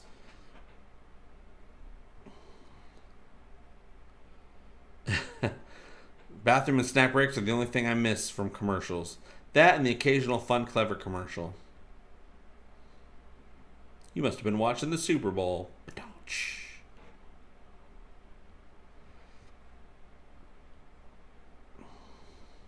I watched, I think, 2.5 episodes of the new Lois, Superman and Lois. And then it got late and I started falling asleep. So I went to bed, but I haven't started watching it again where I left off. But I enjoyed what I saw, those first 2.5 episodes. I felt up to speed on everything.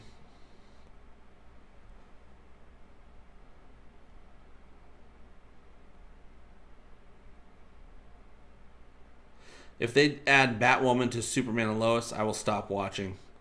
I haven't watched the new Batwoman. I'm just not interested. It's just another CW thing. It's really hard. It's one of those ones that interconnect to everything. And it's either your type of show or it's not. I'm just tired. There's too many Gotham shows that doesn't have Batman in it. And I'm like, stop it. No more shows that take place in Gotham that don't have Batman in it.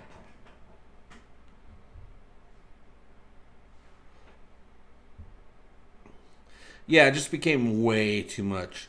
It's like with the Arrowverse. It's the equivalent of starting to watch Lost. Like if you watch Lost starting at season 6, you'd be like, "What the hell is this crazy ass show?" But if you watched it from the very beginning and you followed it through, that craziness going on in later seasons seemed perfectly sane because you were along for the ride. But you were able to keep up with that. It's just one island. Just one island. Not 8 different universes.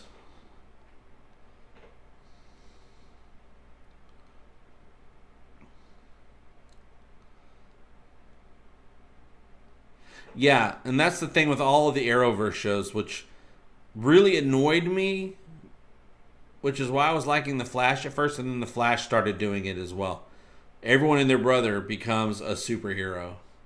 Every character in season 1 of a CW hero show, every character, every side character will eventually also have powers by the 3rd or 4th season.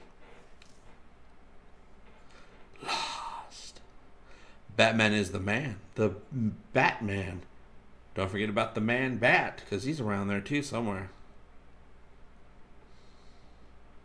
Yeah, you really have to catch every moment. It's just like with the Marvel Universe nowadays.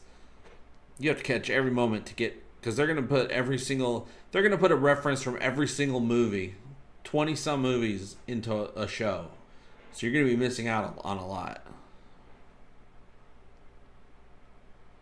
I wish the Flash would make Barry a happier person. He used to be really happy.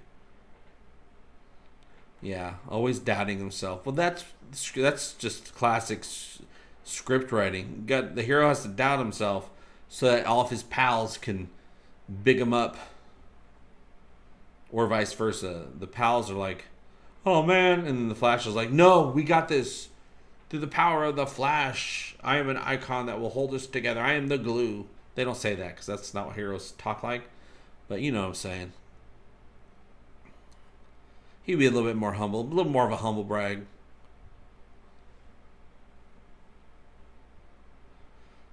You're pretty hip when Gordon said, "Take that, Krasinski," during the battle for Earth. Who is he referring to? Wasn't that a Top Gun reference or something like that? I can't remember. All right, buddy. Time to wash your mouth out with Gordon. The nice thing about Arrow is most people in it don't have powers. They're just badasses or geniuses. I'm really good at computers. In Flash, they do have powers, yeah. I actually stopped watching. I watched the first few seasons of Arrow. I was really digging it. Then I started watching The Flash, and I was like, I'll get back to Arrow. And then Arrow guest starred on The Flash on one of these episodes, and basically gave away all the spoilers for like a whole season or two of Arrow. I'm like, well, I'm not going to go back now if I know all this stuff. So it's pretty pissed. I'm like, well, no, now I have no reason to go back and watch because they just spoiled everything. Yeah, I really liked Ralph as well. He was a nice addition to The Flash, but they had to write him out because he got in trouble saying some weird crap online or on a podcast or something like that. After playing through Spider-Man on PS5, I would like some more Spidey, but very comic accurate would be nice. That would be nice. I heard that the PS5 Miles Morales game is like a really high quality DLC. It's a really short game story-wise, which kind of sucks, but I love that Spider-Man, the first Spider-Man game on PS4. I just got Assassin's Creed Valhalla on PS4. It doesn't look as good as the other Assassin's Creed games, and I'm wondering if it looks way better on PlayStation 5. The load screens are a little long as well, but that's to be expected, I suppose, because they're loading up so much environmental stimuli in every area that the character is in. Do you want to go ride bikes?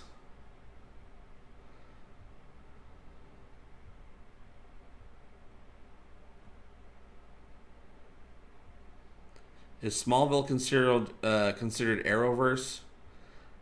Technically, it came first, but even so, it seems like there is some connection in the multiverse with Smallville. In Crisis on Infinite Earths, which is the huge Arrowverse crossover event, they do one every year. But the last one was Crisis on Infinite Earths, which was nuts. Smallville was in that, and what's his face that played Superman on that show played Clark Kent, reprised his role in that crossover event. It was pretty sweet too.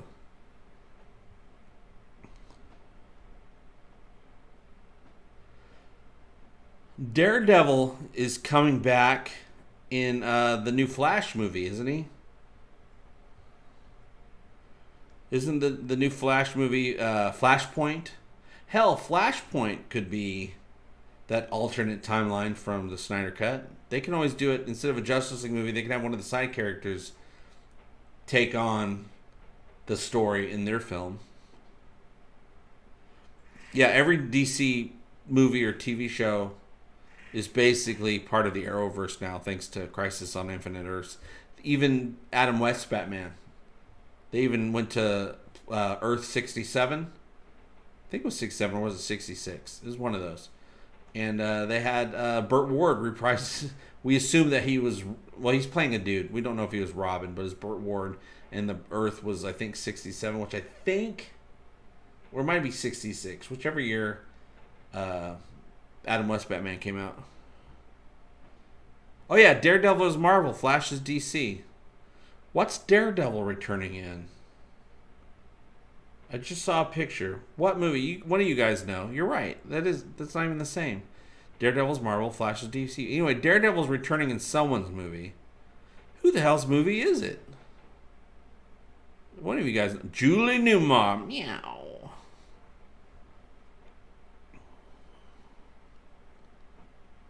Spider-Man. That's it. Spider-Man. That's absolutely it. Spider-Man, Flash, it's the same thing. Yeah, Spider-Man. That's exactly what it was. I just had Flash on the brain. We were talking a lot about Flash.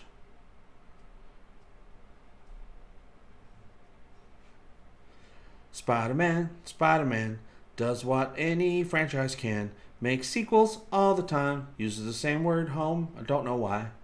Look out, here comes Spider-Man. Yeah, Daredevil's in Spider-Man. I knew it was something. Daredevil and Spiderman.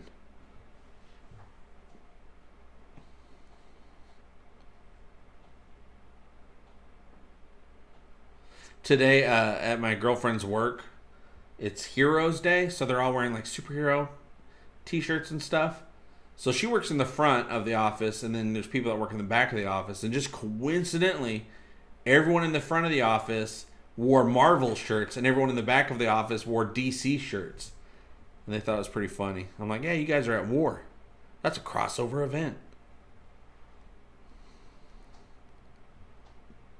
Michelle Pfeiffer in DC film as Catwoman. Meow. A live Spider-Verse would be cool. Looks like Toby is back. Crisis on Infinite Spider-Verses.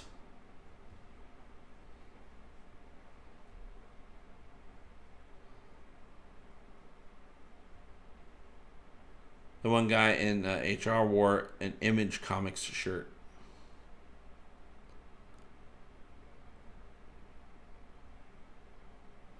The creator of Ren and Stimpy had a cartoon called Mighty Mouse. Here I come to save the day. One of Mighty Mouse's fellow fighters of crime was Bat, like Batman, but he was also a bat. So Bat. Plus the Bug Wonder. Oh, that's awesome.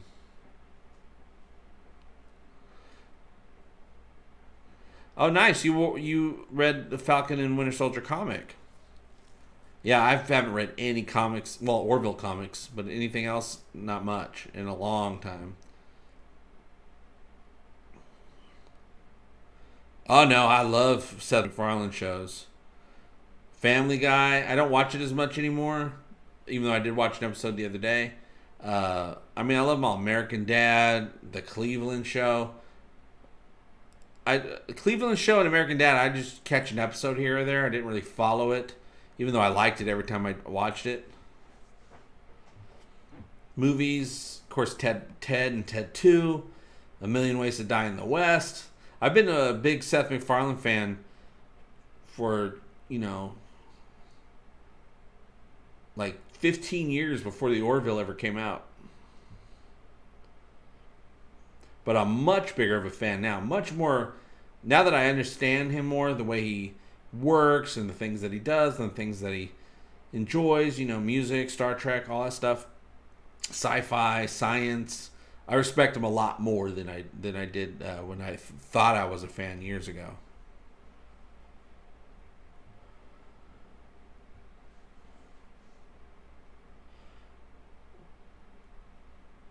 Turrican Rex, Alicia, what's going on, you two?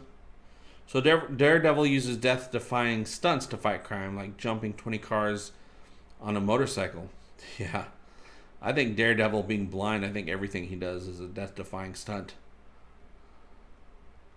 When he's in the thick of it. Yeah, very long time fan. Since the very first episode of Family Guy.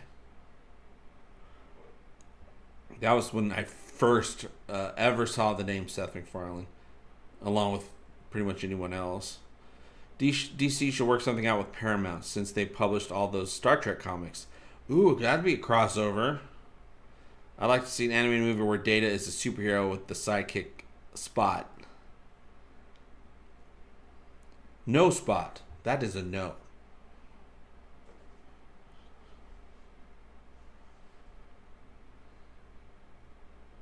Oh, he was in Hellboy 2, The Golden Army. I liked that one. I liked that Hellboy movie. A lot more than the recent reboot of Hellboy. I did not like the reboot at all. Rip the Daredevil guy from The Boys Season 2. Season 3 of The Boys, I cannot wait. The Boys is one of my favorite new shows. Yeah, Marvel also did Star Trek comics, and they had 3 crossovers with X-Men. Also, there was some amazing crossovers with Doctor Who and Star Trek as well.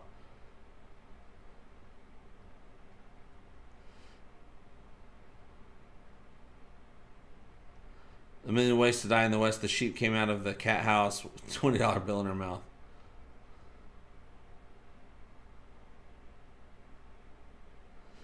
Yeah, Hellboy 2 was my absolute favorite of the Hellboy movies.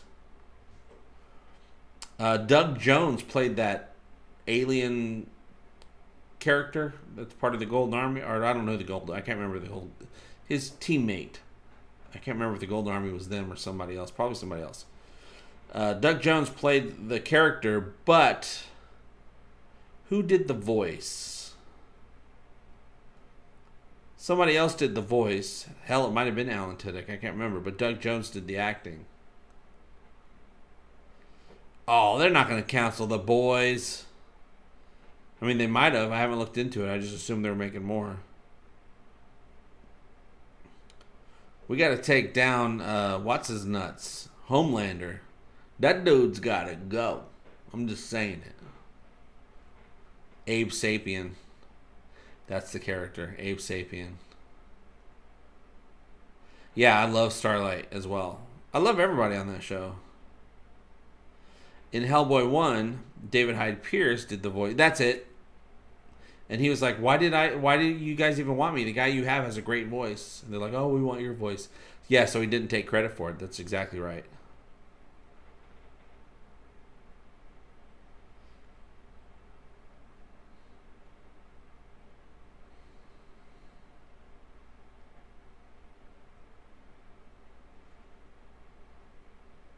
Nice. Demetrios just checked. The Boys is not canceled. Season 3's coming, you guys. I know it is. Upload Season 2 is on its way. They just started filming recently, one of you guys told me. Definitely looking forward to Upload 2. If you haven't seen Season 1 of Upload, Amazon Prime original, great, fun sci-fi show. You gotta watch it.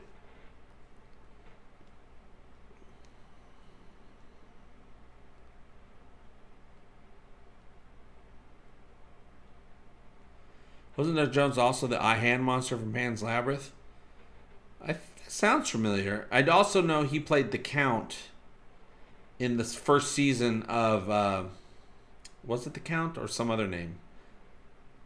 The Duke? I can't remember. He played the crazy but the crazy hardcore looking bat looking vampire that they were afraid of that was living in the attic on the very first season of What We Do in the Shadows. That was Doug Jones. The Count from Sesame Street? played by Oscar from The Office. Yeah, Upload was so good. I watched it 2 or 3 times. We did a whole watch party of it last year. Count Dracula. Yeah, you guys, don't ever trust Dr. Acula. Doug Jones was also the Riddler in the Batman fan film that went up a few weeks ago. Oh, he'd make a great Riddler. Any What We Do in the Shadows news? I'm pretty sure we're getting season 3. I hope that we get a little Jackie Daytona. Jackie Daytona.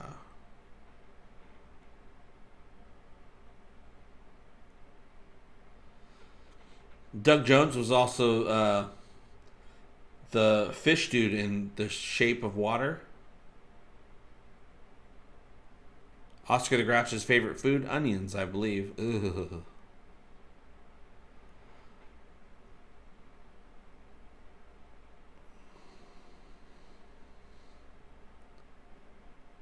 WWDITS spinoff is coming to America. Coming to America. What We Do in the Shadows spinoff is coming to America. Oh, there's a spinoff of the TV show? Or another spinoff of the movie? Because we already have the spinoff of the film.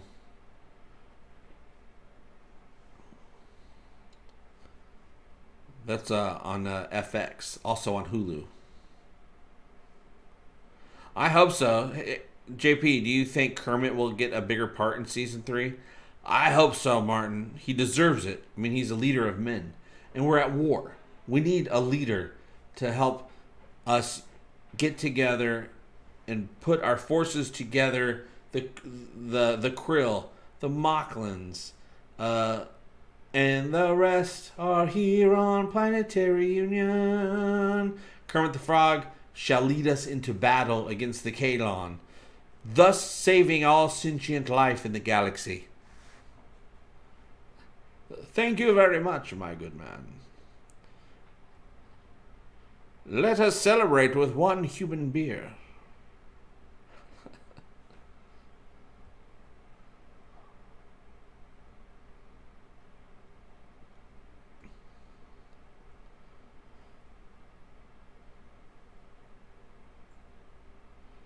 We wait. As good sci-fi fans, we wait. We always wait for the announcements. When is the new show coming out? When is this new season coming out? Who are you casting? Who's producing? I don't know why we asked that. We didn't used to ask that. Back in the day, we didn't care who produced a thing, what studio made it, who directed it, who wrote it.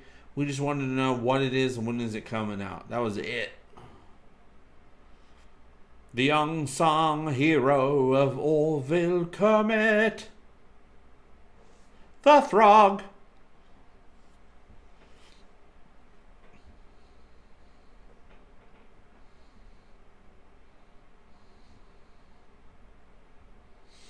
An all Muppet Orville episode.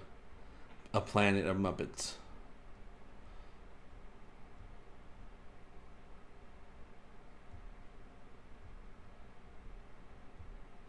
Guys talking about Wellington Paranormal being a spinoff of What We Do in the Shadows. Okay, Wellington Paranormal I've heard of. I saw like a poster for it just a couple days ago online somewhere.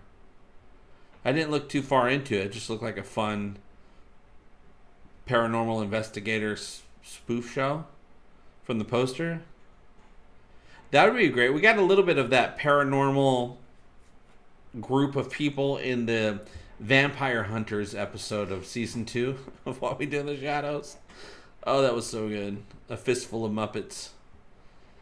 Yeah, that's legit. Every Muppet comes with a fistful.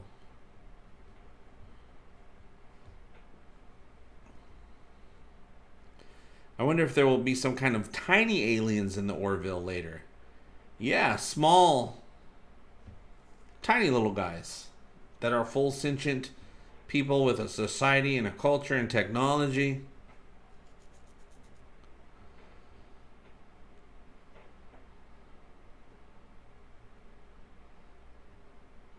Yeah.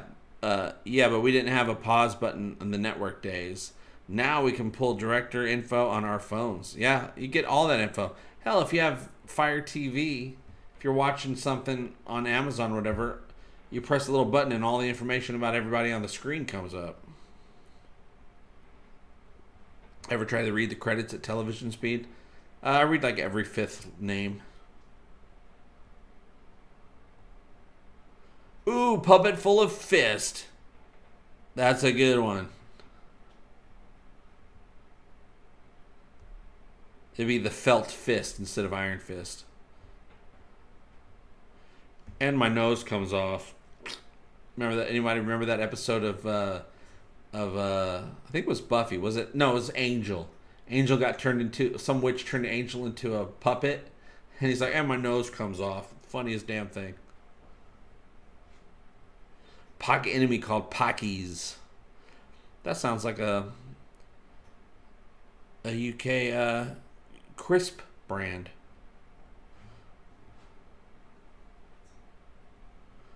I bet they ended up falling off the cliff during Jaloja ritual.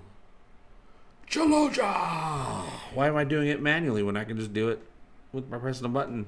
Jaloja! Michael Jackson. As Michael Scott would say. I'm Michael Jackson.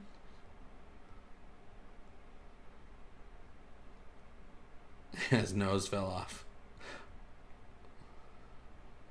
We might. There's an episode in season 3 called A Tale of Two Topas, which of course is a direct reference to the classic Charles Dickens novel A Tale of Two Cities. A Tale of Two Cities is the main theme of A Tale of Two Cities is resurrection. And resurrection, you know, Topa was born female, and then they had the surgery while she was still a baby to turn her into a male, the Topa that we love and know today. Know and love is the classic way to say that phrase. That's the right order. And so will Topa finally find out that he was born female, and what's going to become of that? Will we see the resurrection as indicated by the name of Tale of Two Cities of the female version of Topa? And will that conversion back to female, once Topa finds out, bring up issues with Clyden? Clyden being, of course, completely against it. But once it's out of his hands and done, he realizes, oh, Topa, she's my child still, and I still love her, even though she's female. And then, boom, Clyden gets that change that we've been looking for. Oh, that's my prediction for that episode. Or, second theory for that episode, crazy sci-fi thing happens, and Topa got split in two, a male version and a female version, and we got two Topas. What? And maybe they have tails. Archmage says, I know this is really getting into in the weeds, but do you think Mocklin urine is worth a lot on the black market because it's so rare? Yes. Yes, I do. Not on Mocklist probably, but somewhere else. I bet you Mocklin piss is probably strong enough to strip the varnish off of speedboats. They might use it just for that. Clyden needs to discover weed. Yeah, just needs to ask the resynthesizer for a pot brownie.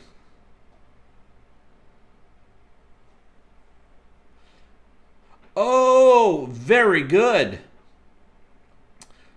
Could be a Topa from an alternate reality appears. Yeah, because I think we're going to be dealing with alternate realities, and because they opened up that can of worms in season 2, time travel and alternate realities.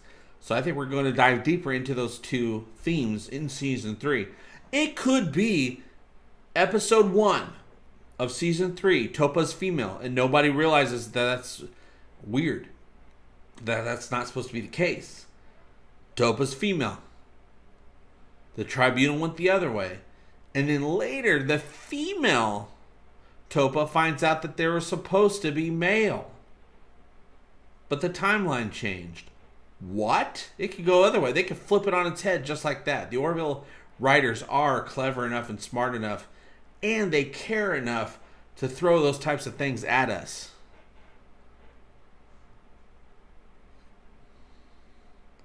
How would I handle Tuvix? I'd put him in a trash compactor, press start, and walk away. Tuvix is the stuff of nightmares. But every time he messed up, everyone on the ship went, Tuvix! And then he looks at the camera and goes, doo-doo-doo-doo-doo-doo.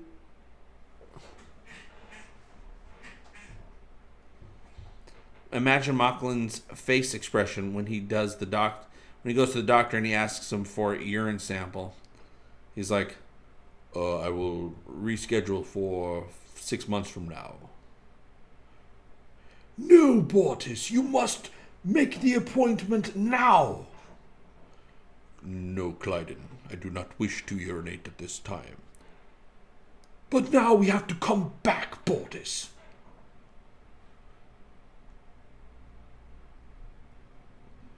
Imagine yeah. Maybe the more male-dominant ones lay the egg. I don't know. Maybe I don't know which one's more dominant. You would think it's Bortis. Yeah, they always have Clyden kind of be like the naggy wife, and Bortis be like, I'm just trying to get work done. I'm addicted to porn. Yeah. Bortis is the male of that single-gendered relationship.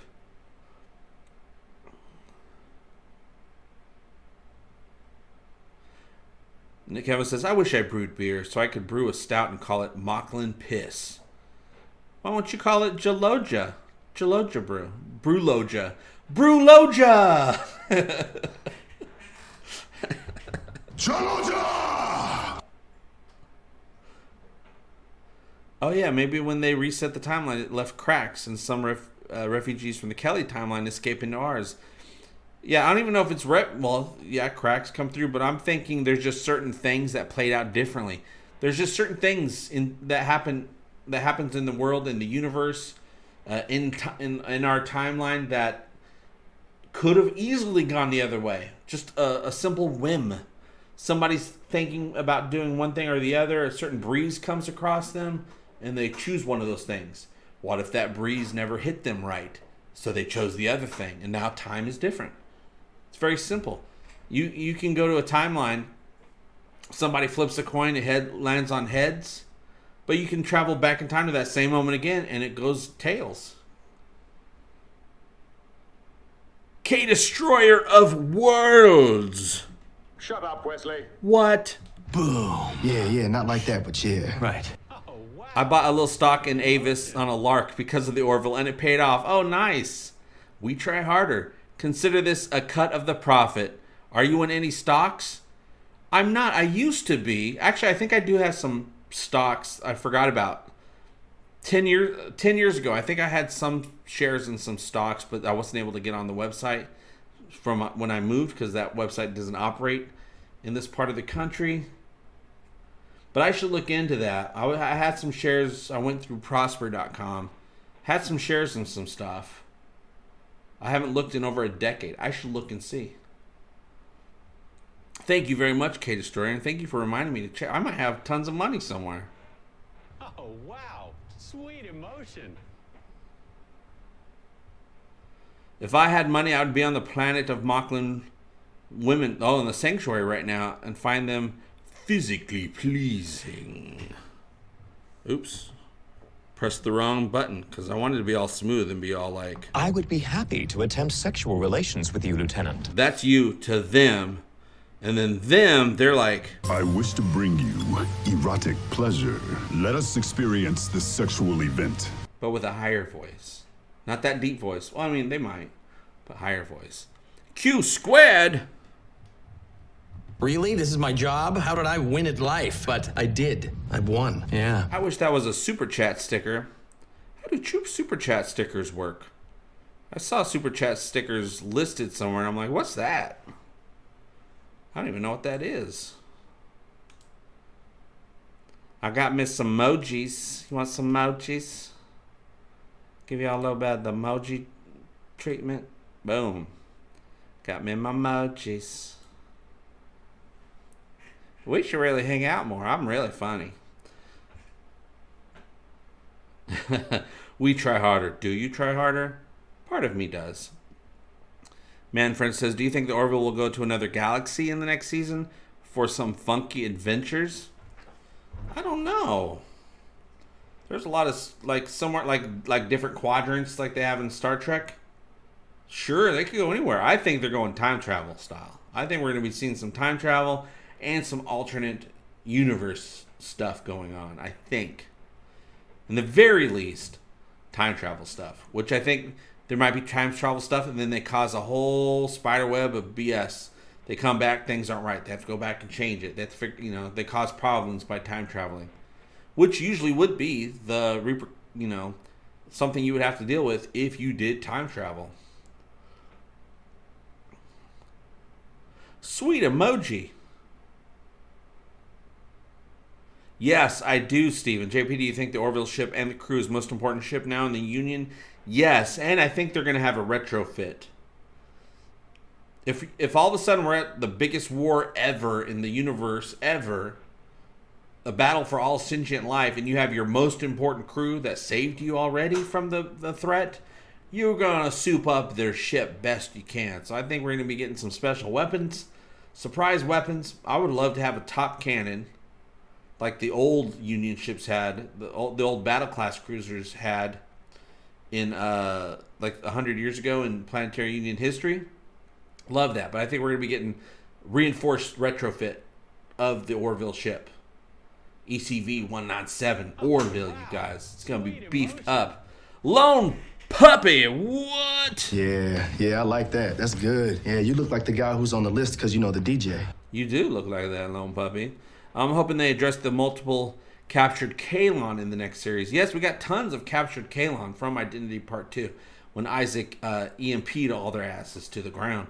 We got those things. We can dissect and research and figure out all the hot spots on the Kaylon, how they work, as well as, getting some references and some advice from Isaac to go along with that research.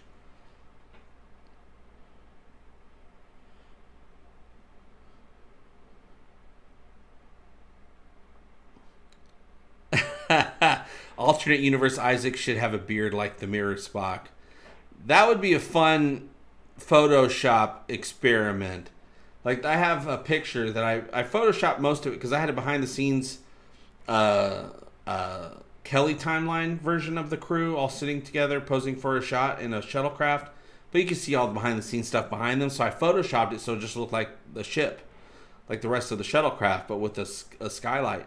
I'm like, ooh, I should put an Isaac in there, because Isaac's not in that shot, because in that episode, Isaac was just a head.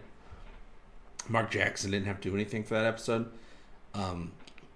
Photoshop Isaac into the shot, and then put a beard on him, because it's the alternate timeline. That would be fun.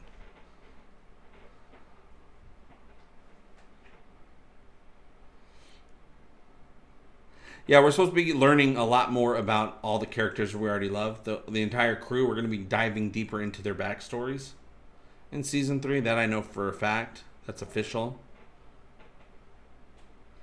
How many named ships are there in the Orville Federation? Well, the Union had 3,000 ships on the pilot episode. So there's 3,000 ships in the Planetary Union. They're like, we got 3,000 ships. We need captains. So they gave Ed a chair on the Oroville. I'm guessing we'll have more ships than that in Season 3 because we have to build our fleet to go up against the Kaylon. And we're going to have new types of ships, I'm sure, because when does technology and weapons get upgraded in human history? During war. That's when we come up with new ideas.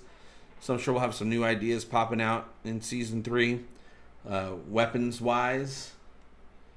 And, I think we'll be seeing all kinds of new stuff in Season 3.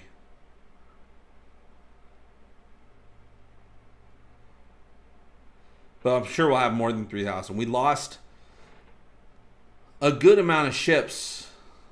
Well, not compared to 3,000. We lost like 1% of our ships in the Battle for Earth in Identity Part 2, like 30 ships or so. which altogether probably have a few thousand soldiers, people on those ships, humans, or as the Gnosticans would say, humans. Quark would also say that. Lone puppy! Just a walk in the park, Kazansky! Oh, I actually do have that clip. I wonder if the alternate Kelly remembers the alternate universe. Perhaps something in the current, now alternate timeline wakes up memories. Oh, so the Kelly in our timeline might have alternate memories from that other timeline. Oh, wow. Now, I do know that the younger Kelly, when she went back to her own time, she just knew all the things that she knew from her time on future Orville. That's why she decided not to go out with Ed, because of the things that she saw of her future self not doing all the things she wanted to do because she married this guy. That's why she chose to not get started with Ed and everything started. So she knew when the Kalons attacked, all that stuff, she knew that things were wrong. She knew that this is not the way things were supposed to be, because she went to that, the future timeline that was normal, and things are different when she caught up to that timeline. So will it work the other way as well?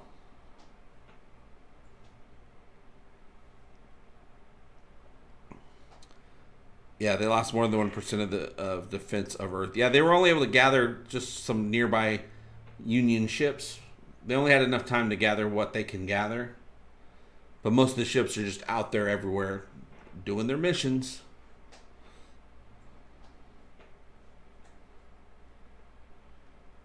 Now, I remember they said they lost 30 or something. They gave a specific number of how many they lost in that episode. I hope they do the gender swap Orville. Change the entire crew's genders for an episode. That'd be fun. We went on some planet and we all inhaled something and it switched all of our genders. In Yoff, it's the same. No, I'm totally a female now. I swear.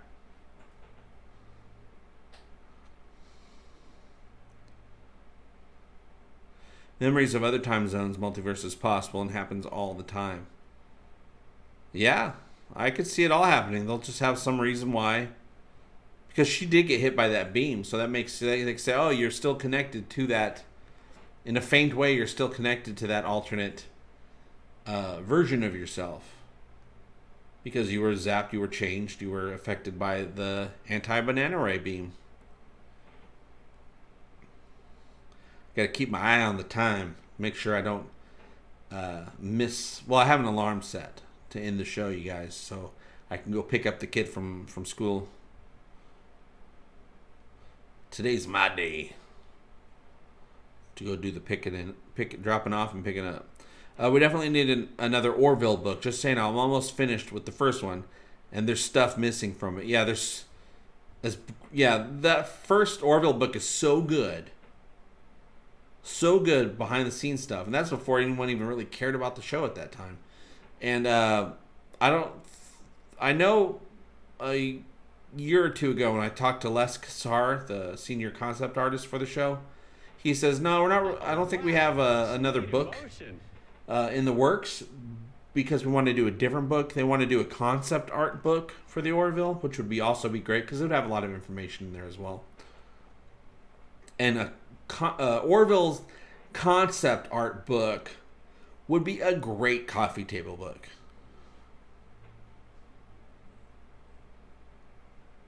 I wonder if they will integrate ideas for the ships from the Orville fan experience.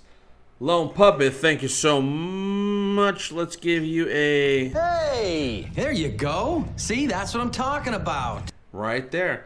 Yeah, the Orville fan experience is amazing. I haven't played it in a long time, but they've had tons of updates. Even Seth MacFarlane shared an update a few weeks ago from the Orville fan experience. I mean, they got everything in there, you guys. You fly around with the Orville ship. You can fly the shuttle pods around. You can fight the Krill. You can be a Krill. You can be a Kalon. You can be a good Kalon, bad Kalon. Everything. And you can explore very accurately the entire ship. The bridge is there. Everything is screen accurate. The bridge, the quarters, the mess hall, the conference room, the engineering section of the ship. It's all there, and you got to check it out. It's free on Steam. The Orville fan experience, absolutely free, free to play. You can play multiplayer. You can be by yourself. Eventually, I'm going to record myself playing it and put out a video so I can share it with you guys. I did a live stream once, but it didn't work out well. That computer at that time was not capable of recording PC games and streaming. Either one. Now this one is. I just haven't tested it yet.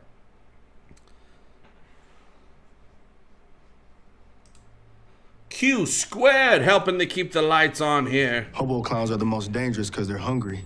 Thank you very much for your support, all of you guys. Thank you so much. Jaloja, an alternate timeline. You caress the donkey instead of hugging the donkey. Yes, you keep you keep the holy Avis ghost in the middle, you know, for protection there. I call this one caressing the donkey. Why are you undoing your pants? Oh, sorry. Hugging the donkey. Dragging the donkey. Shrek the donkey. I'm a donkey Shrek. I actually interviewed the project manager for the Orville game, and they told me the possibilities are literally limitless. Absolutely. And they keep adding stuff all the time. And they're going to be adding a ton. There's even a pee corner down in the shuttle bay in the game, you guys. And it's slippery down there on that pee corner. But yeah, and then when season 3 hits and all these new things come out about the show and the universe, they'll be adding them into the game. It's a continuous thing. 7 Miles Project. What? Let's give you a... I am told your people are known for creating some of the most sought-after pornographic simulations in the galaxy. I've heard that. That must be a super chat sticker. That's got to be a super chat sticker, right? That's what I'm talking about right there. I'm like, boom. And thank you very much. Helping to keep this egotastic Orville experiment alive. I appreciate it. JB, I don't care what they say about you on social media. You're okay with me. They say some things. Don't even get me started on all the hubbub about me on Pornhub. That's my favorite social site, by the way. Check out my profile. Demetrio says, gotta go. It's midnight here already, and I gotta get up early. Thanks for the stream. Live long in Jaloja, the force with you. Jaloja long and prosper. That's the zip. Zip? Have a good night. Get some sleep. I blame Ensign Archer and his stupid beagle for the pee corner on the Orville. I wonder if Archer had, in his captain's quarters, I wonder if he had a pee corner. Yeah, where did Porthos go to the bathroom at? I prefer Ego Fans, says Archmage Frey. I say Ego Panions. Ego Fans works too. Thank you, 7 Miles. I try. I'm trying to be even more informative. Do a little bit more research on stuff. Nikolai, only farts. Only farts. Join my only farts page, you guys. But only farts are allowed. Jaloja, Jaloja, Jaloja. Jaloja, Jaloja. I gotta go pee. Jaloja, Jaloja. Why don't you come and see? Bring a guest. All right, Kevin. How you doing? Kevin Scott, you guys. Hey, JP, one of my students didn't show up, so I can jump in. Jump up, jump around. Yeah, he used the Porthos potty. I wonder if they turned his potty into food. Using the synthesizer or whatever it's called. What the hell do they call it? I'm so confused now. It's the resequencer on the Orville. Oh, Ego Fans was also a play on OnlyFans. I gotcha. Only egos. The Porthos poop hole. Puloja! Namir says, on some alien trees, and offended a whole planet doing so. That's right. Porthos Geloja once a year, we can assume. Yeah. Porthos did pee on that tree on that one alien on a first contact, and they made Captain Archer do this crazy long ceremonial thing in order to apologize. And he did it.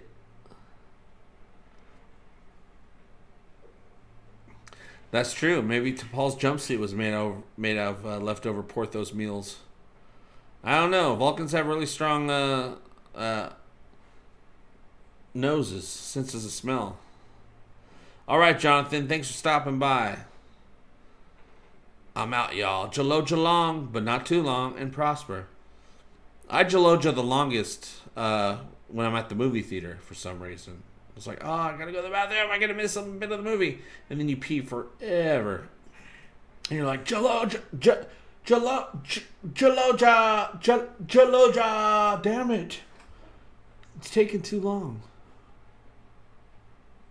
Portis, why are you still Jalojaing? We have a movie to finish. Where's my rocky road? The Egotastic Army, the best Jaloja army in the damn Jaloja world. Thank you, Scott. Q Square JP, I always feel like they should have done away with bathrooms. Just put in a transporter. Send you back to the same spot. All your waste and any viruses removed. Invigorating. Hell, they might do that. It's like a futuristic enema.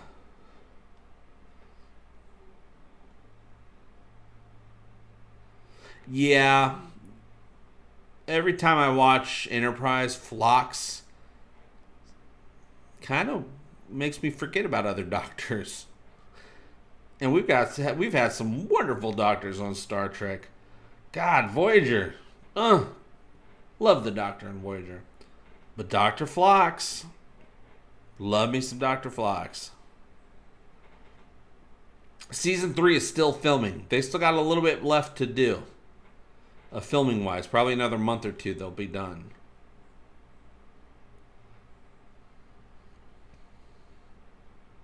I'm sure they already have a few episodes in the can ready to go, but they have to have enough ready so they can start putting them out and know that they have enough time to get more behind the scenes stuff done while the current episodes are airing.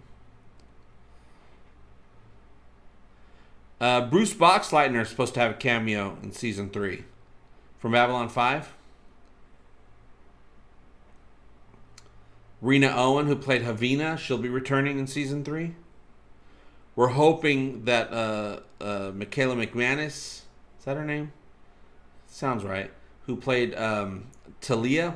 I'm hoping she comes season 3. We want an update on Talia. I don't know anything about that yet. We're hoping for. I'm thinking mid to late fall. I'm thinking at the earliest end of October. At the earliest. But I could be completely wrong. Completely wrong.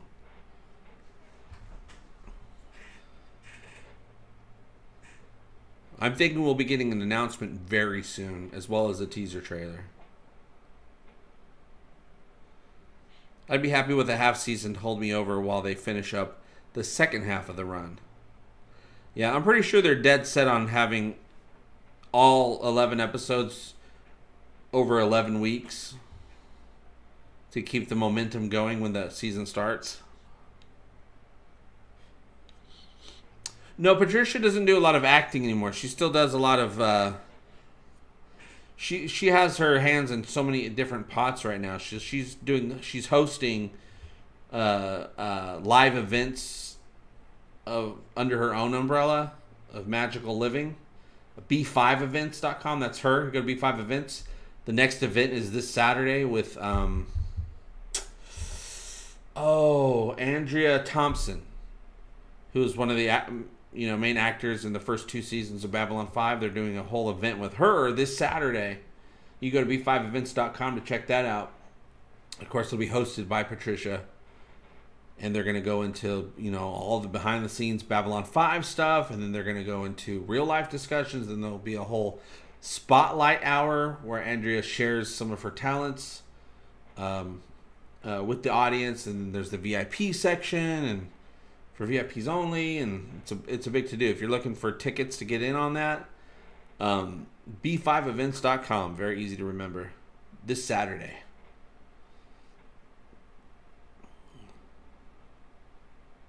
The future of the toilet is fascinating. I imagine they just beam the waste out of you. They could.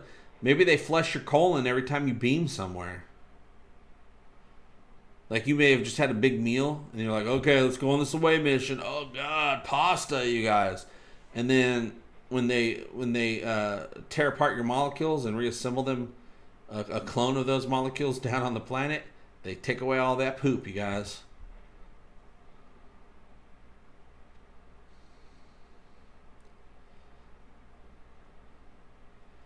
Yeah, it's 11 episodes. All the episodes are about an hour or so long. No commercials. Just that's how long they're long episodes.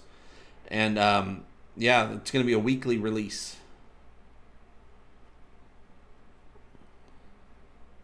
Yeah, Andrea Thompson, sexiest telepath ever.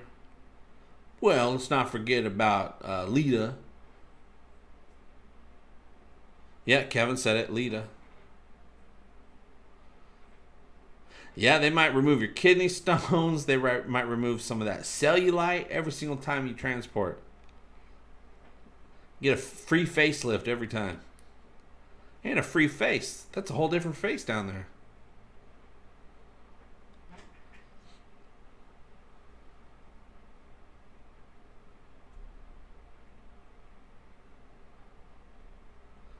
The Guild is so funny with what's her face, the redhead. Yeah, I watched a bunch of that back in the day. So the teleporter gives you a colonic irrigation molecule by molecule. Yeah, it just gets rid of them. You don't want to have that poop mixed into the stream. What if the poop gets reassembled wrong in your body and now you got, poop in your arm? Ew, there's a poop bump in my bicep. Damn you, Scotty. Sorry, lad. Are you going to be watching Foundation? I don't have Apple TV, but I might have access to Foundation. I still have to watch a trailer for that. We've talked about it a million times, and I still haven't seen the trailer. Bester's close second for sexiest telepath. Right.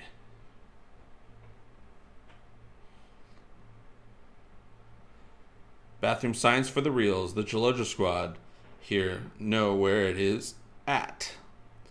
It's in the corner next to some boxes. See those boxes? That's where you pee. Hold the premature blue inky jizz explosion. I made it before the end of the stream. What's up, bedroom junkie? Yeah, I'll still be here a few more minutes. I got probably about 10 more minutes, you guys.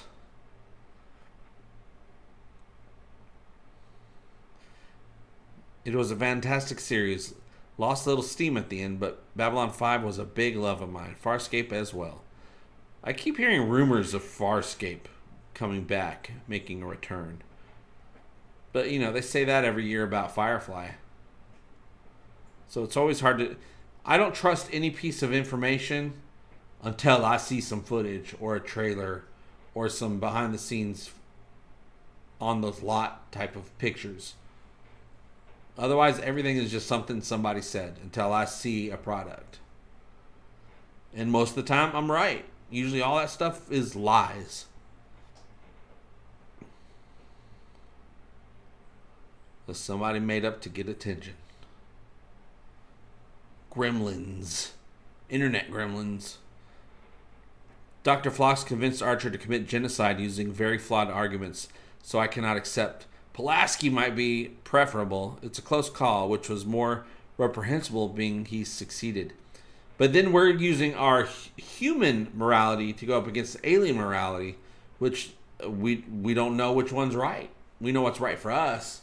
But on his planet, with their customs and their evolution and their knowledge of the universe, they have a different opinion. That was such a good episode. That's probably one of the best episodes best morality play episodes of Enterprise ever. Was the one where they had the fake. They cloned Trip so that they could use that body to save Trip, who was dying. And the clone grew up really fast. He knew what was going on. He was friends with everyone and considered everyone his family. And then they're like, we're going to have to kill you. And he's like, aw, that sucks. Worst day ever. Great episode.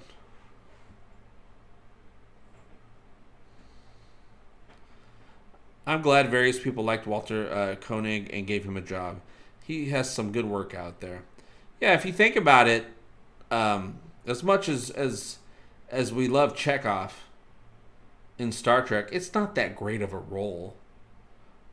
The best Chekhov scene was in A Voyage Home with the nuclear vessels. Really, wasn't that great of a role. So he's had other roles that are actually better than Chekhov, even though Chekhov probably is the most beloved.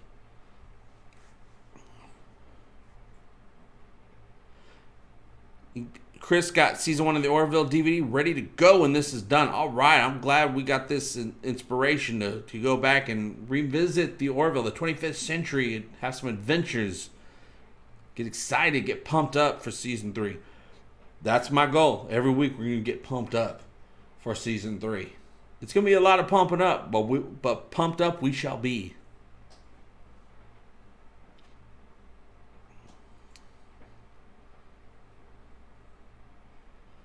We don't know exactly when season 3 is going to drop.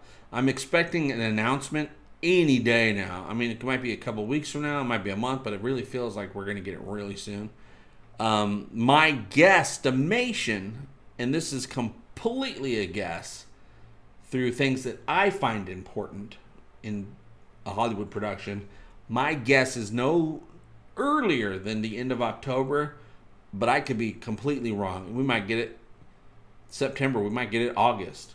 My guess, if I was a studio producer, would be no earlier than the end of October, because I would want the season to run into 2022. So that way we get credit for 2021 and 2022. But I don't know if they care about that. I just know what I assume would be important as a company, as a producer. I have no idea though where their head's at on that topic. Yeah, I got a red phone directly from McFarlane. It's underneath a cookie, a platter top with a glass, whatever you call those things. And when it rings, I instantly stop what I'm doing, and then I dramatically walk over to it. And then I pick it up and I go, "Yes, Captain?" And then he goes, "This is Michael Jackson." And he laughs and hangs up. Every time. Jacob the Archer Barton. See you next time. Yeah, our kids will watch The Orville, The Next Generation. These are the voyages of the starship Orville. Space, the fandom frontier. And under a pickle and a banana. This is Mike Tyson. Damn it, Seth. I know it's you.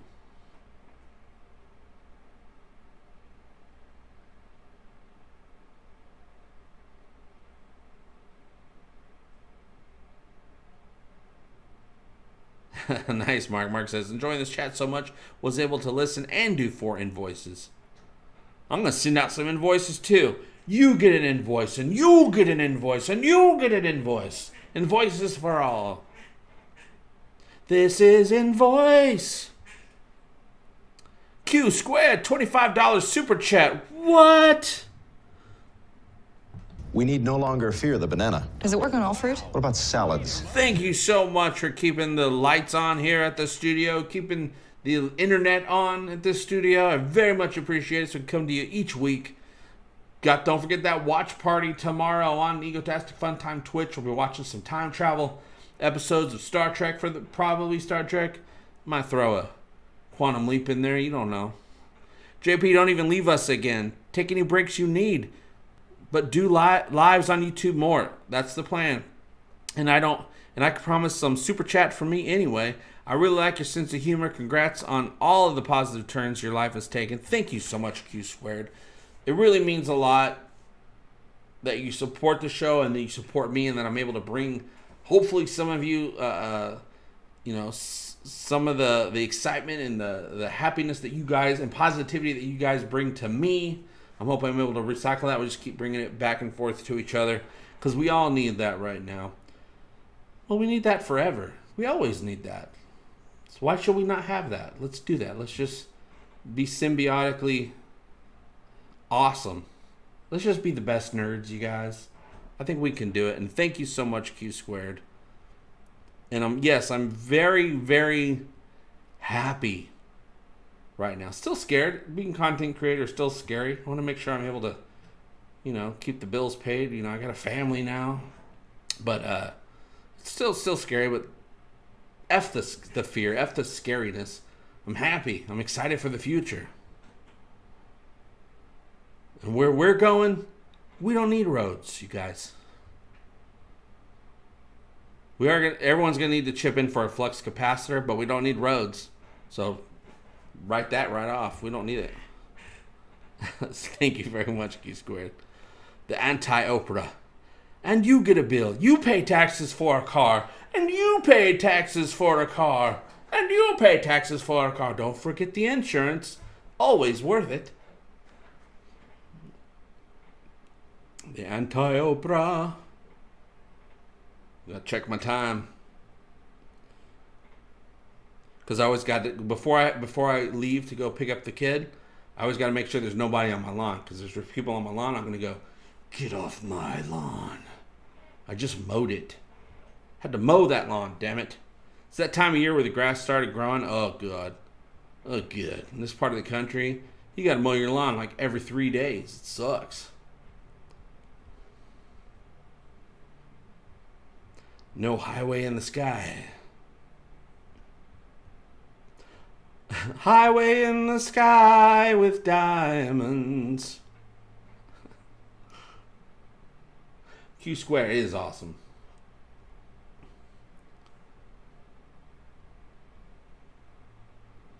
Yeah, insurance is the only industry that does not make an actual product. Well, I guess the Kardashians at least make makeup or something like that.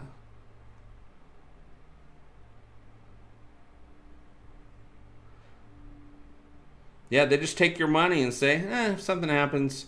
It's like the mafia coming and saying, oh, it'd be a shame if this building caught on fire. What would you do? That's what insurance is. Who wants to see JP do some more sci-fi movie and show reviews to patent out our lockdown timeline? That would be great. YouTube hates that, though. Like, I'll do that, and then they're like, oh, that's different than your other content. We shall not show this to anybody. I'm trying to figure out a way to do other types of content and reviews of other shows on other platforms. Like, I'm thinking of doing either, do some videos about, like do some car time type videos about Resident Alien or something like that. And then put them on either just the like Patreon, or maybe if I make them 2 minutes or less, I could put them on Twitter. But when I put them on this channel, YouTube's like, no! And then it affects all my other videos that are doing well. Stupid YouTube and their stupid robots. Yeah, and I do have a second channel that I've been meaning to work on. Some of you are on there. I was putting the live shows, like we would do a live show, and then I put the live show up on another channel. But I've been fine. I've been doing an experiment. When I came back with the YouTube live shows, I've been doing an experiment to really check and see if it's affecting my channel in negative ways, and it's not. So I'm like, okay, I'm going to keep doing Orville. For as far as live shows that have to do with the Orville, I'll do them here on this channel. Maybe I'll start doing other live shows that aren't Orville specific on the other channel. Yeah, why not? It'd be easy to do. I could watch a movie and say, oh, we just watched this thing. Let's just talk about it. because I like doing live shows.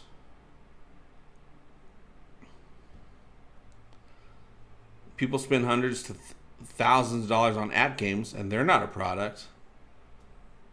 Are they not a product? Well, you don't have a physical thing, I guess. Check out Blue Origin did a launch and landed off their rocket crew module so smooth. Oh, are those rockets that are like they're really long, but they still land like real smooth? Anything of that I've seen that looks pretty cool. Now, one of my favorite Twitch streamers, I don't really watch the streams that much, though I have a couple times, but I usually just watch his YouTube videos. Harris Keller, or is it Heller? Harris Heller? I think it's Harris Heller. He, always gives tips on creating content and doing Twitch and things like that on YouTube. So I found him through that, and then every once in a while I would tune in on Twitch to give him like my $5 Prime subscription each month. I have a couple channels that I do that with. And he's been doing Twitch for years, and he makes a very good living. This week, he switched to YouTube because he got an email from Twitch saying, oh, something happened. You're not going to be part of our partner program anymore. And he's like, oh, well, that kind of makes it where I really don't need to be here anymore. Let me go try YouTube, because all my audience discovers me on YouTube, and then they come over and follow me on Twitch, because there's no discoverability on Twitch. Not really. You might find one or two people, but there's not really going to get discovered. All discoverability is on YouTube and other platforms, but Twitch has no discoverability. So he's like, well, all my audience, 90% of my audience is on YouTube. Why don't I just stream on YouTube? So this week he started streaming on YouTube. And I haven't seen any negative aspects. I used to see negative aspects every time I'd stream. It would really mess up my analytics on my channel. But I haven't seen that. It seems to be fine. So I think we're just going to keep doing Orville live streams on this channel, but maybe I'll go over to my other channel, which I'm still trying to monetize, and just start doing live shows there. More guerrilla style live shows where we're just hang out. Maybe I'll play video games. Maybe we'll just chat about something for a couple hours. A bunch of random stuff. Yeah, I might do that. That would be good. Dang, you guys are smart. Coming up with ideas. Inspiring me. There might even be a link down there for my second channel. I don't remember. Maybe. You guys can tell me if there is. Q squared. Q squared. Let's do... Lieutenant Malloy has informed me that I would look pretty good with a mustache. I do. I look better with a mustache. JP also, you may likely missed all the important YouTube exploit videos by Spiffing Brit. Please check them out. I expect to see polls from you ASAP. Yeah, I've been trying to do more posts and more polls on the community page. Polls are always very good. If you do a poll, you get more interaction than anything else you post. People like being asked questions and opinions. I know I'm more likely to respond to a post to give my opinion on something or multiple choice than I am to click on whatever.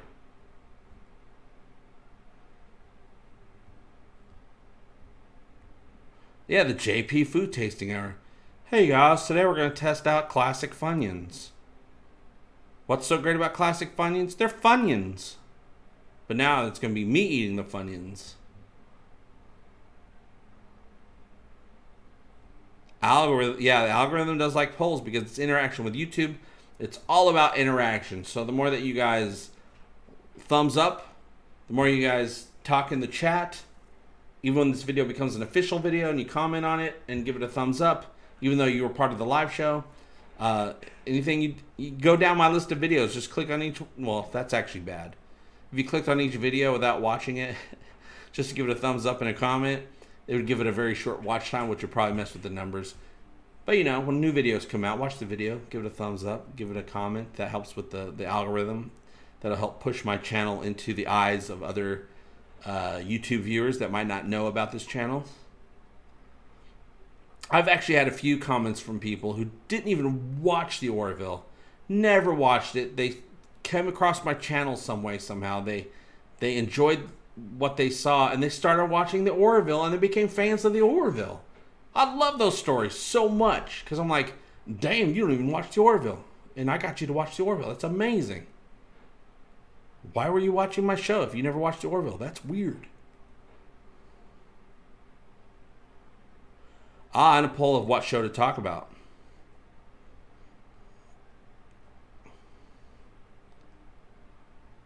JP can give you video likes and negative dislikes using auto clickers. It works and gives the video a burst on release that can be combined with your Premiere feature. Oh. Yeah, I'm also trying to have certain videos ready early so I can do a Premiere.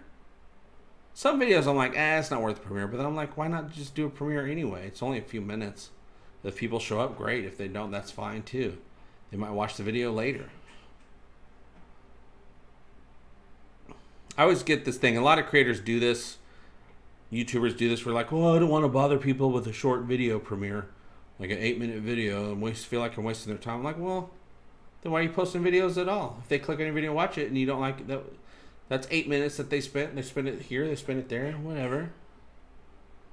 There's a lot of second guessing yourself when you're doing this content creation stuff. Justin Schaefer, official channel member. How you doing, Justin? From one Justin to another. Yes, spoiler alert. I'm JP, but my birth name is Justin. My girlfriend calls me Justin.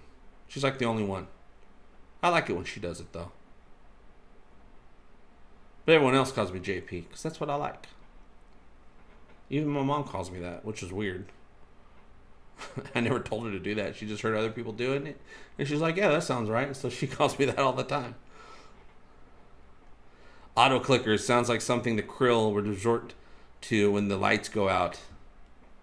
I bet you the Krill can see very well in the dark.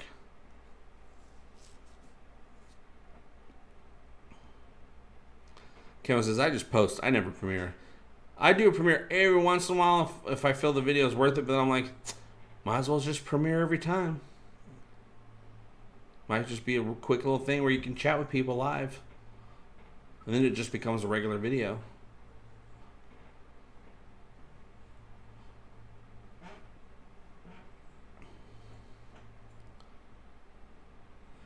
Oh, it's about time to end the show. I got to get in the car and go pick up the kid. A kid I'll introduce you to at some point. I want to introduce you guys to the family. They're so great. They're great. My girlfriend comes home like, let's just hang out and let's just watch TV or whatever. Let's just chat. Let's talk. Because we just have such a good, fun time talking. It's great. It's very strange to have that. Yeah, most of my videos are about 8 minutes. I always aim for 10, but I usually make it to about 8 because I'm like, I'm going to cut that out. I'm going to cut that out. I'm going to cut that out. Oh, but if you leave it into the video, you'll make it to 10 minutes. I'm like, I don't care. I don't want anybody. I don't like that part of the video. Let's cut it out. I cut a lot out of every video until I feel it's just right. All right, you guys. I want to thank all of you guys for joining me today, talking about sci-fi, talking about the Orville, talking about life, talking about food. I like food. Oh, damn, I should eat some food because I can't eat for the rest of the night. I usually stop eating about 3 o'clock, and then I don't eat for the rest until the next day. Damn, but I haven't eaten enough today, so I got to go eat something before I leave. Wow. Q squared, keeping those super chats coming. Boom, bitch! I didn't mean to call you that. That's what I'm talking about right there on that boom! Thank you, Q squared, and for that banana. I will not fear that banana.